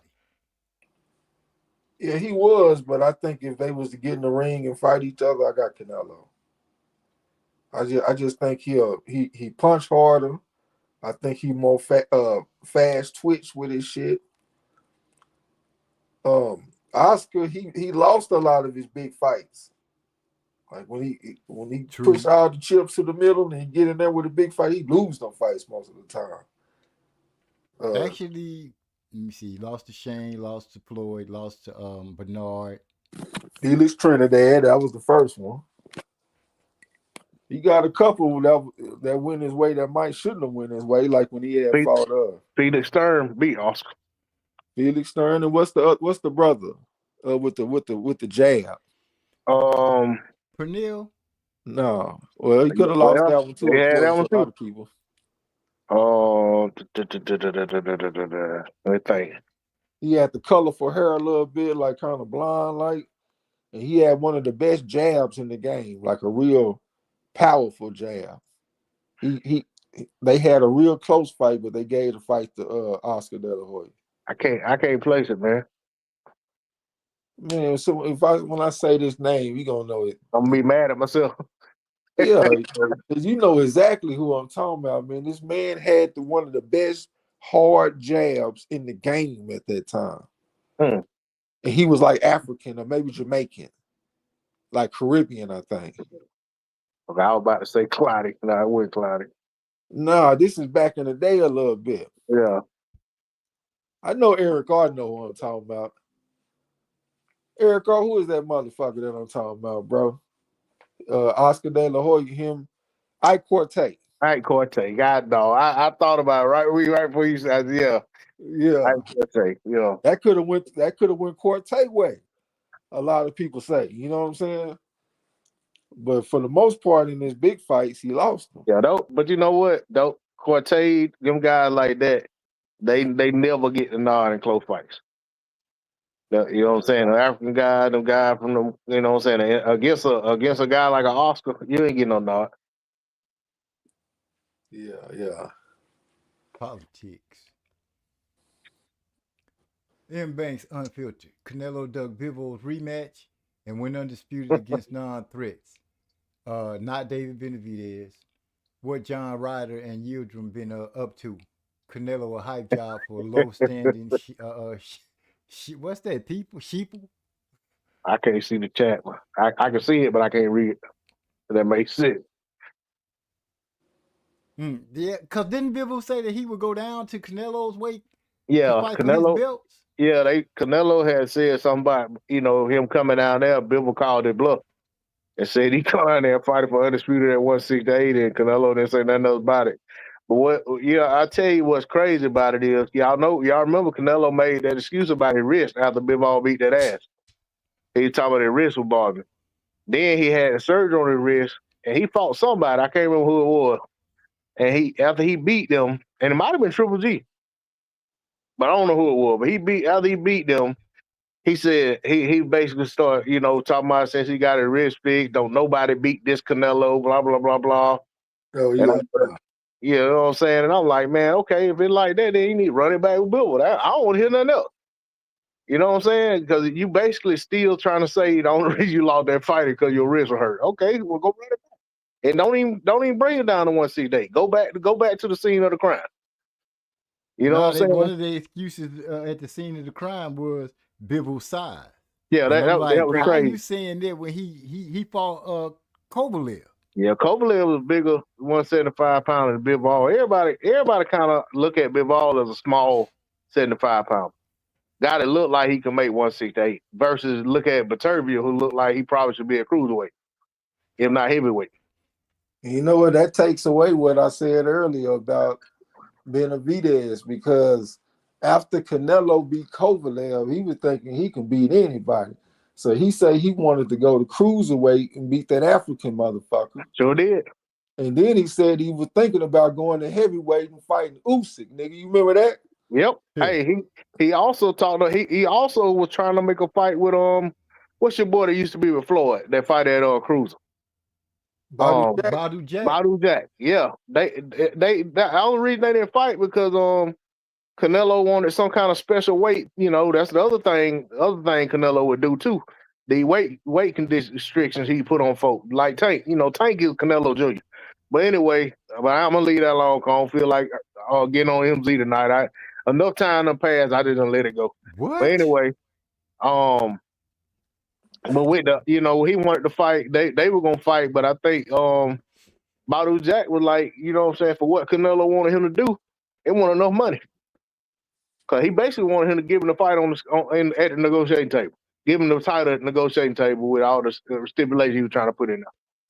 But yeah, it's crazy though, man. Like you said, he want to fight cruiserweight. He talk about fighting heavyweight. He got a win over a big 75-pounder at the class. But hey, for some reason, he look at Benavidez as different. He even brought up the weight himself and said, man, don't bring nothing to the table but 20 extra pounds. Yeah. That boy said your mic sound like it's on roast part. I don't even know what the hell that is. I don't either, but I guess it's probably funny if you know what it is. How you not know when every time you look up one of these boys is talking about these pills? They even got the girls talking about these pills. I ain't never seen so many people need help from pills in my life. What is that? That's some kind of pill? Yeah, pills. What's it called? Roast Sparks. Man. What's that like? Some sexual enhancement or something? That crap. Gonna have all. Oh, I think I seen a commercial for that shit. Oh, I be seeing one about Blue Chew, and I was in the convenience store the other day, man. This dude and his girlfriend was in there about to go crazy because they were trying to get something called the honey pack. And and the guy was telling them that they had outlawed it. It said somebody FDA had pulled it off the shelf or something. They couldn't keep it in that day. Like they were about to cry. What? Yeah, they was upset. I think they ended up buying something else, some other stuff that was on the counter, but they were like disappointed because it wasn't what they wanted. Artificial love making. That's crazy. Man, these niggas be in their 20s needing the pill. Hey, they wouldn't. Hey, they definitely. I'm 45. They both look like they was probably early 30s to late 20s. Yeah, that's horrible. Yeah, that's terrible. I ain't even think about needing nothing when I was even to this day. I don't think about needing nothing now. Yeah, I ain't never needed nothing. Shit. I done already told my wife, if you come down to that, just shoot me. Put me out the pasture. It's a dude on YouTube that be testing them gas station products, and he sent the honey pack off to get tested by a lab, and they sent the results back. And that shit dangerous. They got some ingredients in that shit that can hurt a motherfucker heart and shit like that. Well, that's probably why, like I said, that dude said that guy at the store said the FDA had pulled. It was like less than a month ago. The guy said that the FDA pulled it off the shelf. Yeah. Now I don't know if it was just in the state I'm in South Carolina or what, but that's what the guy told him. But they were hurt. That's terrible. Hey, this dude here, he say to everyone on the panel, what was the fight that introduced you to the world of boxing? Hey, you got to let me know, was I right about Shane Mosley's style? Was it power boxing? Well, we're going to answer this question. He said, what was the fight that introduced you to the world of boxing? The first fight that I saw that made me say, ooh, I like boxing was a rerun fight of Ali and Frazier. Yeah, I was gonna say coincidentally, I was gonna say the same thing. It was watching a replay of that first Leonard versus Hearns fight. It was I didn't watch it. I didn't see it live. It was a re-airing of that fight. It what really caught my eye. The fight that introduced me to boxing was Tyson versus Buster Douglas. That was a big deal in my house growing up. But the fight that made me fall in love with boxing was Roy Jones Jr. versus Montel Griffith 1. Well, I still remember to this day walking into the barbershop, And my barber, he went over to the VCR and he pushed the damn tape in and hit play. And that was like seeing Superman. I never seen no shit like that. And I was just amazed by Roy Jones. I know that's the fight he lost by disqualification and shit. But I was blown away by Roy Jones. And not only did I like watching boxing, I said I want to do that. I called my mom and told her, man, I'm moving to Dallas and I want to box. Find me a gym. And she found me a gym. Came and scooped my ass up, took me to Dallas. And I started fighting at Home of Champions with Curtis Coates immediately. You know what I'm saying? Yeah. Yeah, that made me fall in love with that shit, man. Yeah, Roy was the one that made me, really after the so like you know what I'm saying, watching the Douglas Tyson fight, which of course I didn't watch it live because I want to say I may be wrong because I was in middle school, I was young, but it seemed like I guess no, let me see, I wasn't in middle school then, I was in elementary school. This was Shit. October of Yeah, 91. 1990, right? I thought 1990. I thought it was 91, but he might be right. It might be 90. You Yeah. was in what school? I was in elementary school. 1990. Stop playing. I was 10 years old.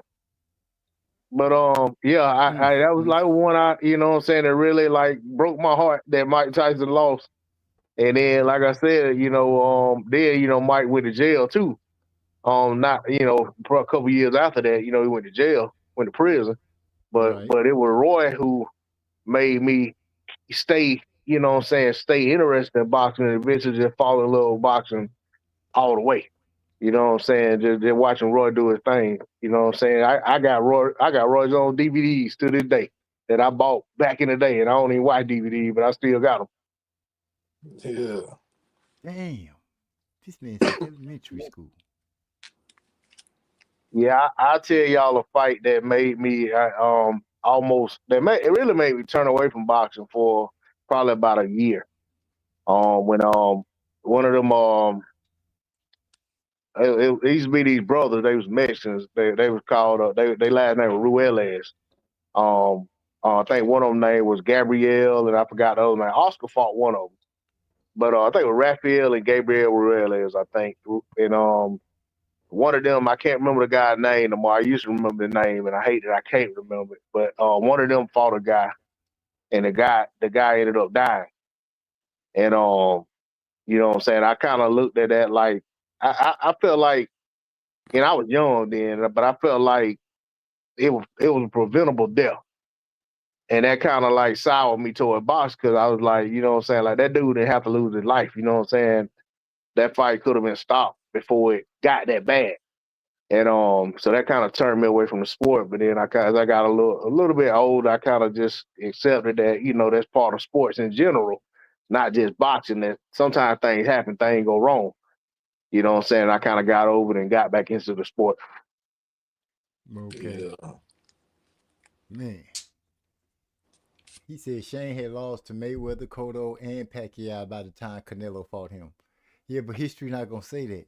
Now, he about 40 years old when he fought Canelo, because he was 38 when he fought Floyd, and that was 2 years prior. See, Yeah, I think Pacquiao made Shane come down to like 144 or something, 145 or something too. I might be wrong, but for some reason I think he made him, even though he was old. I think Pacquiao still made that man come down below the limit. below 147? I believe. I don't remember catch weight being associated with.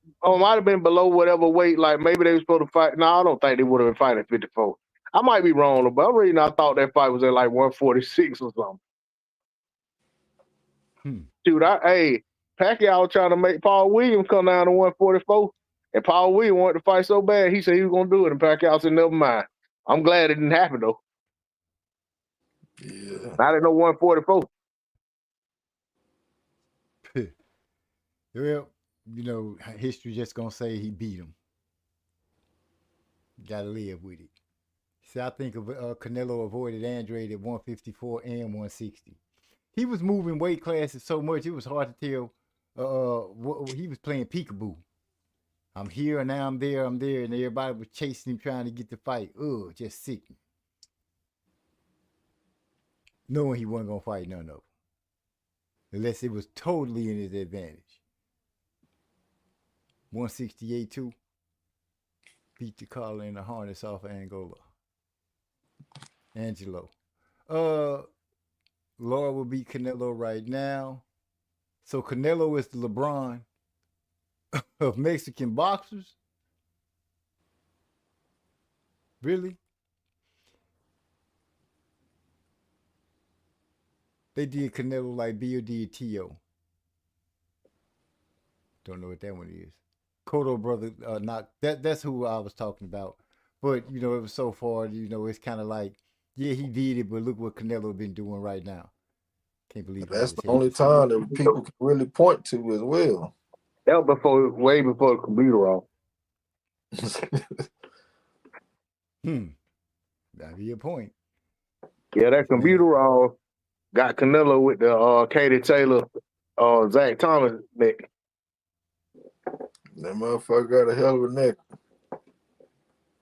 Shane Mosley versus Ike Quarterly would have been a good fight. Quartet, nigga. Man, I'm about to get off, man. This nigga tripping. That nigga said Ike Quarterly. Did you hear this man? This man said Ike Quarterly. I got to give me some more eyes. Shit. This man is off the chain. I blame Emmanuel Stewart and Roy Jones. They told Shane not to fight Mayweather. That's the first I heard the term high risk, low reward.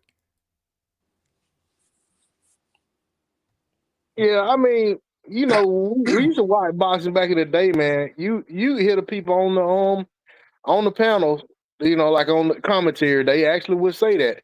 It's like they would already be priming the audience to kind of say, hey, don't get your hopes over this fight because this guy really don't have a reason to take this fight. And they used to do that with Canelo too.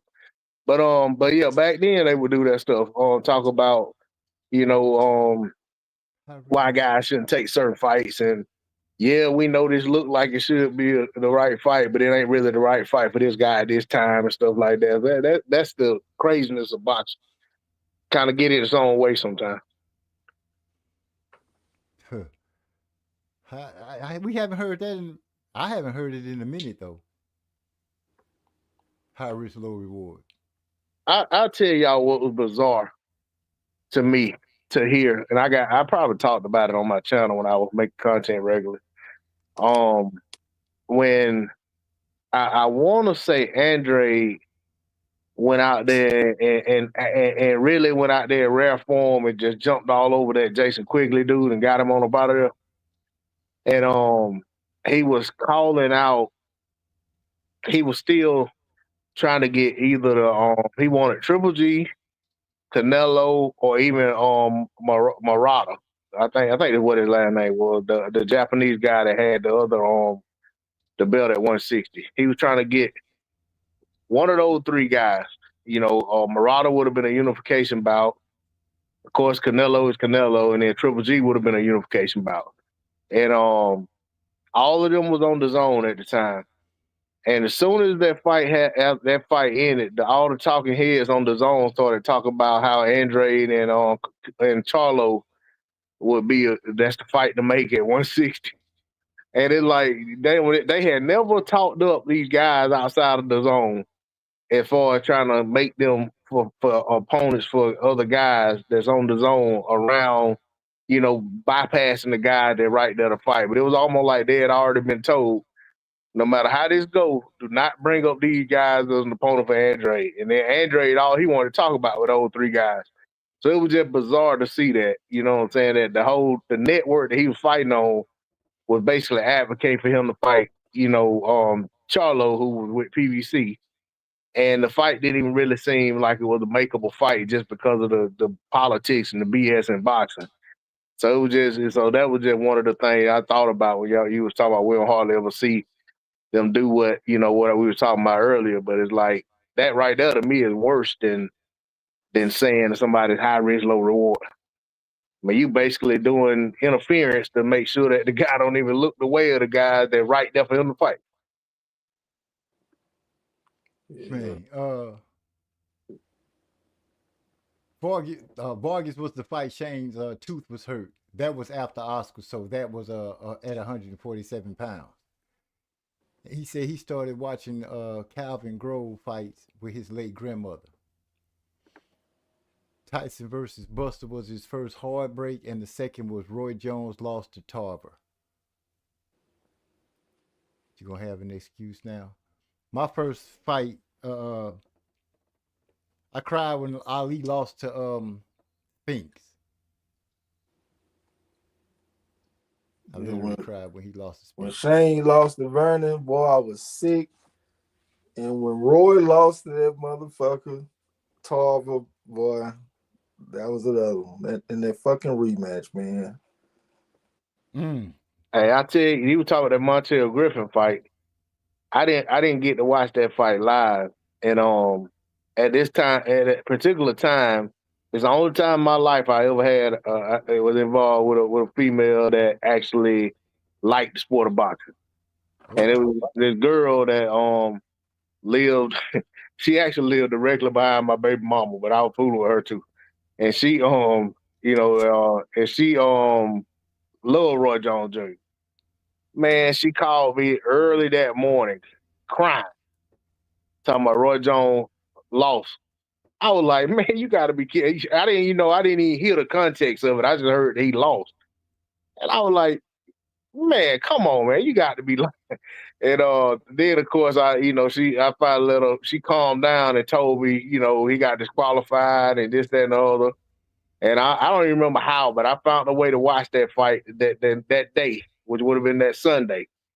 And man, I actually looking at it. Of course, I already knew the outcome, but man, when I was looking at it, I was like, man, this dude. You know what I'm saying? When as I'm watching, I'm like, okay, Roy must have, just got frustrated or something, because this dude really giving him fits.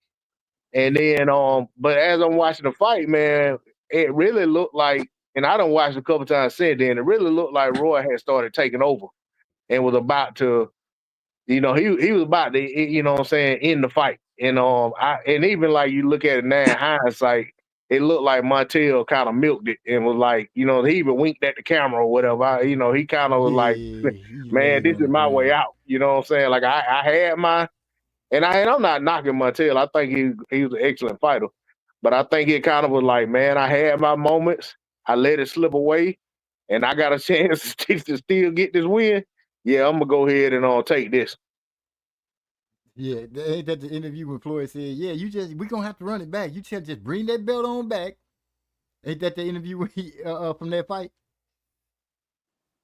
I don't remember. I don't really remember any of the build up of them like talking about fighting again, other than like right before the fight happened, like the post coming right before the fight, and then like Roy's post fight, pre fight press conference, but Roy's post fight was so memorable. It kind of made me forget about everything else before that, like because Roy just really just kind of like he just let his emotions, all out, and frustration all out. And, he went off on, what's the old man, the same one that Floyd went off on? Larry Merchant? Yeah, he went off on Larry Merchant. He told him, talk tonight. Pensacola, we talk tonight. So that was that was just so, to me, that whole thing was just so iconic after the way he went back and got the titles back. You know what I'm saying? Like, it was just, man, that was just, I don't know, man. That was like, to me, if Roy had a retired that night, man, been good. Hey, I get the whole thing about, because I think the next fight was a Ruiz fight. But man, if that would have been like the lasting memory of somebody, Roy in the ring, having basically what's the word, avenged his only loss in that fashion, and then just walked away. Man, that stuff like that, tends to like your lasting memory tends to like, be everything. And I think stuff like that will have him like super high on the all-time great list. because of how he walked away from the sport. Right. He said Trey X almost made me laugh off the road.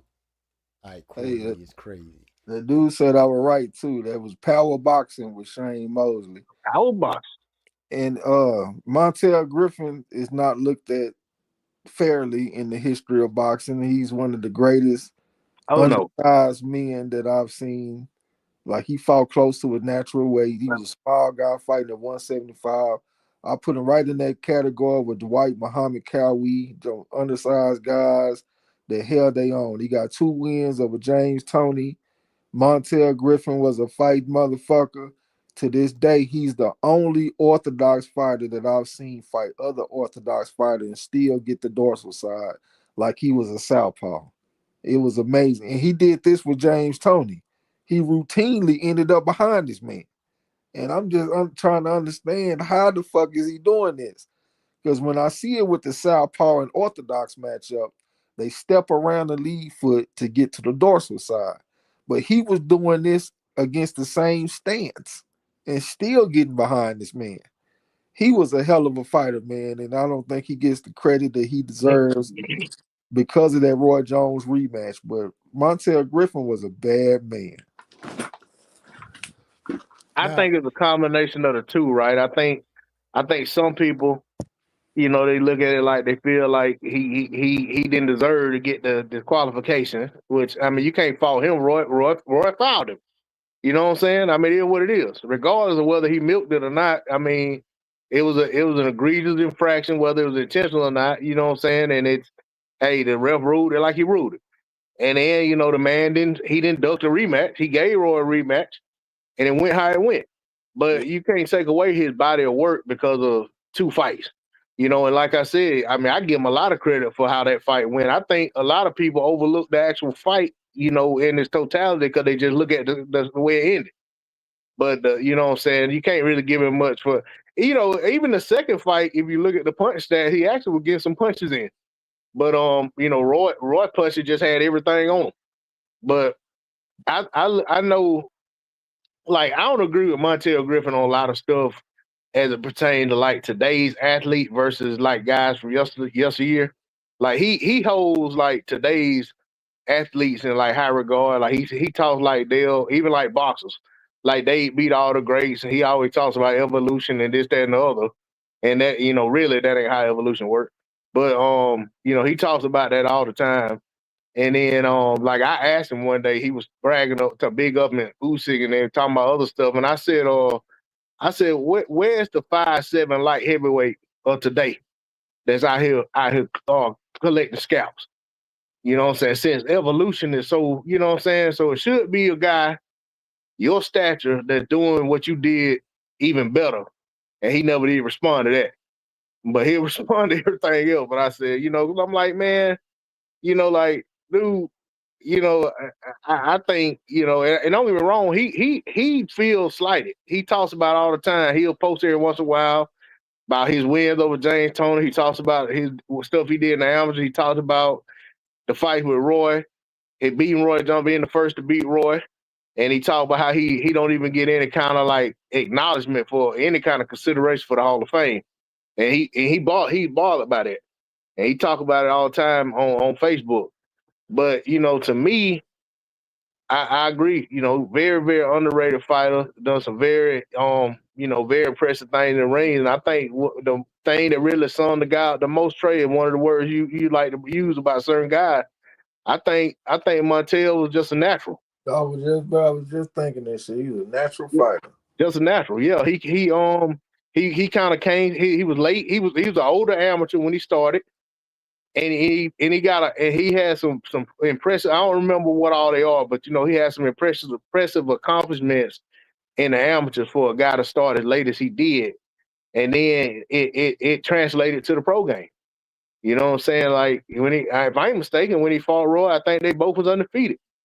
You know what I'm saying? And you know, he hey, you can't. I mean, he didn't beat an old, washed up James Toney. Like, he beat James Toney twice with James Toney. Hell yeah. And he disarmed him. You know what I'm saying? In a lot of ways. Yeah. So I mean, that alone you know, is worth, you know what I'm saying, being talked about. You know what I'm saying? Like, to me, the wins over Roy Jones trump the ugly loss. I mean, the wins over James Tony trump the ugly loss to Roy Jones all day. Yeah. I gotta jump off, y'all. My phone about to go dead and shit, man. All right, man. Appreciate All chopping it up right, with you, man. bro. Yeah, Appreciate you coming appreciate through. y'all, man. Salute to everybody in the chat. Appreciate y'all coming through, checking out the channel. My partner, MZ and shit. Man, I ain't gonna talk y'all to death, man. Y'all check out the fights this week. We got 18 fights in the channel Ross, the prediction league. Get your picks in. MZ already got his picks in. You know what I'm saying? Check out the Yeah. football games this weekend. I see you, Georgia Tech got them a win last week, huh? Yeah, we got us one. Over Colorado. You know what I'm saying? But yeah, I ain't gonna talk y'all to death, man. Salute. Salute. Hey, man, it was Uh, 18. It was 18 fights. I didn't pick for 15. I thought it was 16. Oh shit! I'm gonna have to go back and look. I don't think I picked enough fights there. 'Cause I think I picked 15 fights. I thought it was 16. Okay. Yeah, I'm But, gonna go back and look when I get off it. yeah, Eric R said he remembered that D-Lo, what the zone did to Boo Boo was criminal. Almost as crazy as when the whole division moved up to get away from Rigo. Oh man, they did some disrespectful stuff, and that man, them dudes all fought around each other and went fight Rigo.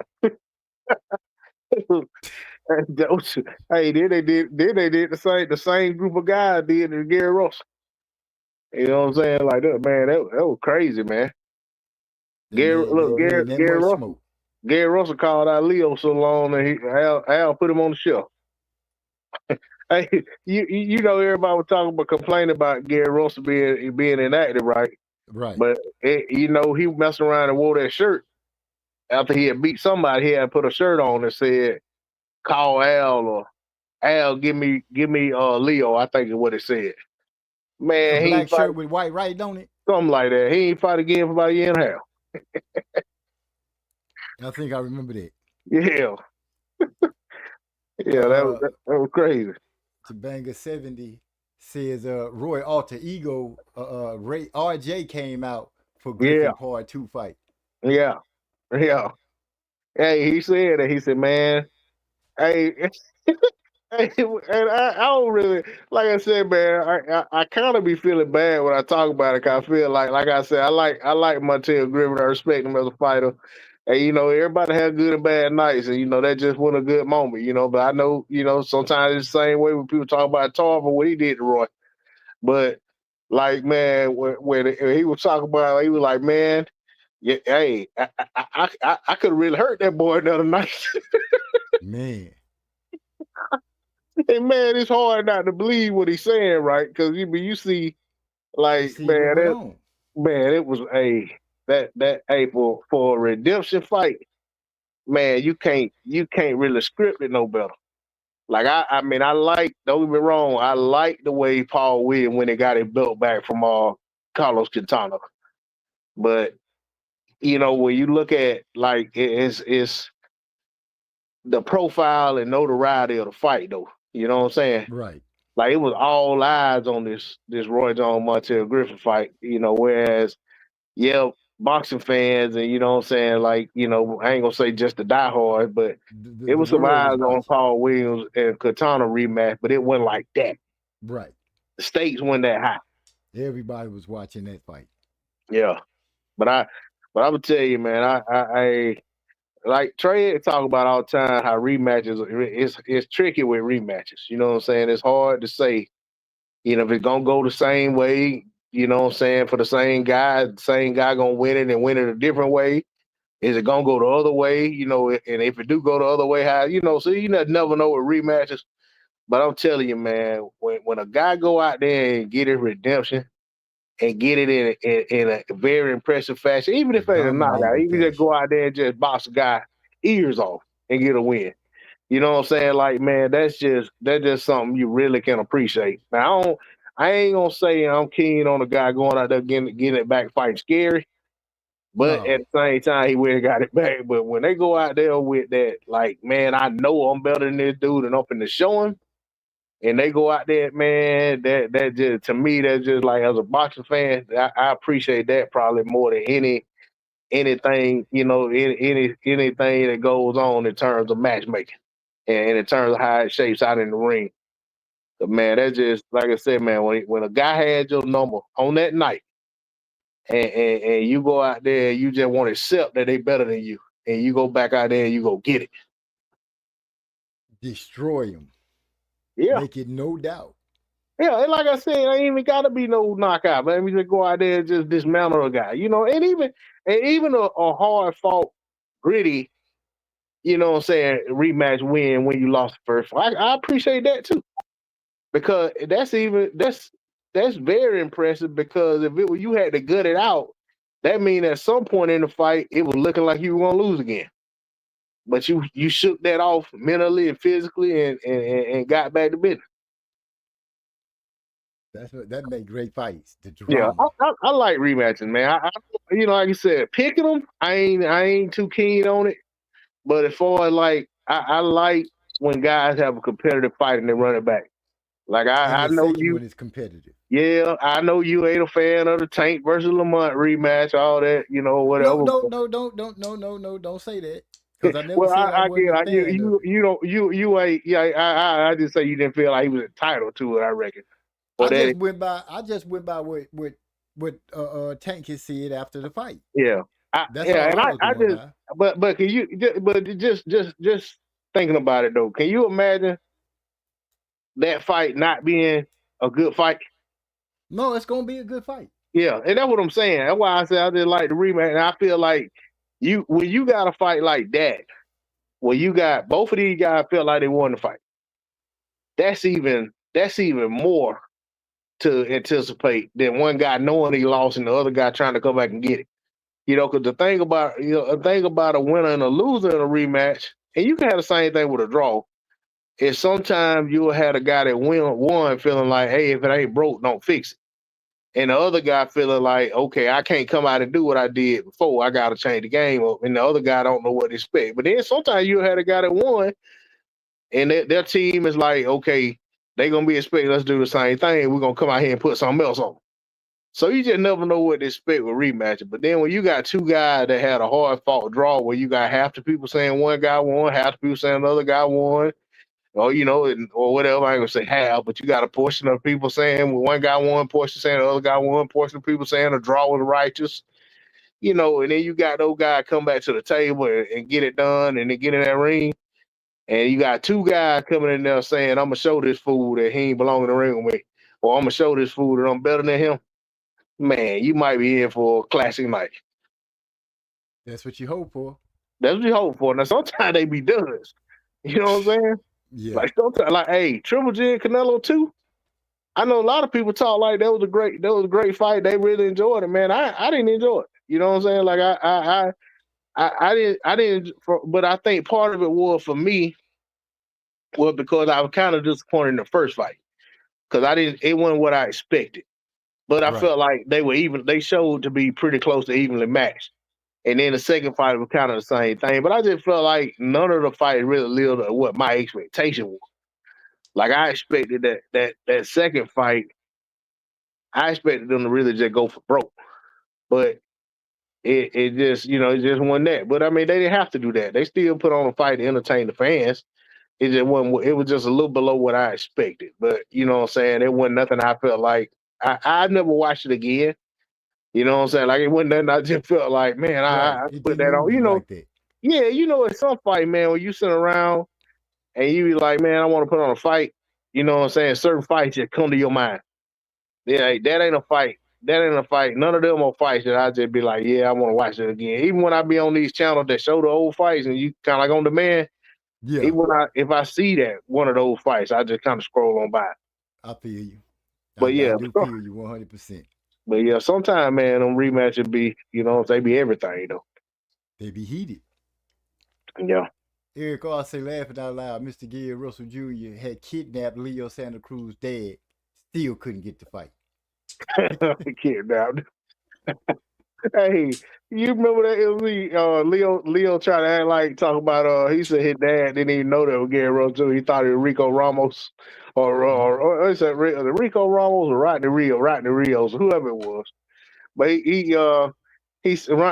Ronnie Rio. I can't remember who he was. I think he said Rico Ramos, and who his daddy thought that Gary Rose Jr. was. Wow. Yeah, that was crazy. Hey, Um, you know one thing about Leo though, man. You gotta like the dude personality, man. He just so happy go lucky. He just be like oh, everything. hum. Yeah, like oh well, everybody just roll off his back. Like people thought he was gonna be all in an uproar about Gary touching his daddy necklace and all that. He was like, oh, he thought he was Rico Ramos. He was like, that ain't gonna work. I still ain't gonna fight him. Wow. Uh, going back to Mike Tyson, you said you was in grade school when he Yeah, I like lost. 10 or 11 years old.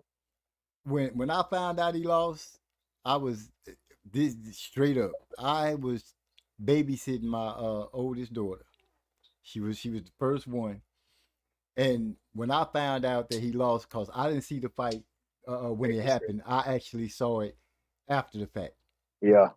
But my brother had run up on me, came through the door, hollering and screaming, "Mike Tyson lost! Mike Tyson!" I'm like, "What?" I was changing my little girl, and she peed on me. That's how I remember finding out about Man, Mike Tyson losing. I found out at school the next day. Cause you know what I'm saying? Back then it wasn't like it is now. You know what I'm saying? Like you gonna go on Facebook or No, get you a had to text wait till you message. get there. Wasn't no Yeah, damn Facebook. I got to school, man, and Mike Tyson was big, so it wasn't like you didn't have to be a boxing fan To to know.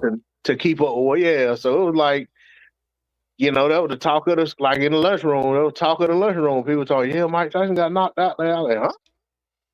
I was like, man, that's a rumor. Didn't truly believe it until you saw it on the news. No, man, I thought it was a rumor. You know what I'm saying? I think I think as soon as I got home from school, I went turned on Sports Center. You know what I'm saying? Because I would go to my aunt's house, and my cousin used to always have his TV always was on ESPN. I went in his room and turned the TV on, and And then, threw it. and it was still going across the little tip. Huh. One boxing king won. Fight goes like this. Crawford wins the first 4 rounds, looks good boxing and moving. Then Canelo takes over and beats down Crawford. Just give Canelo his respect when he wins. You just make sure you do the same when it's not what you saying. All right. Cause we always give props to the winners and losers, whether it's our fighter or Yeah, not. yeah, we're gonna eat our crow if we gotta eat crow. Proudly. Just bring some toothpicks. That's all. Yeah. D-Lo, it's been great. I do got to call it tonight because I got to get up early. Yeah, me too. Got to be aware when you're on that road. Yep. Appreciate you coming through, voice of reason, and helping me talk about a little bit of boxing and really just I was riding the Crawford train tonight. I appreciate Trey X coming through as always. Eric all holding us down in the chat. Jabanga 70 and everybody else that came through and chatted with us. I ain't gonna play no music. I'm finna get on up out of here. So y'all catch us. Be here on the 13th, so we could really talk about it as it goes down. Yes, And with sir. that, I think I'm out. All right, man. Peace. Peace.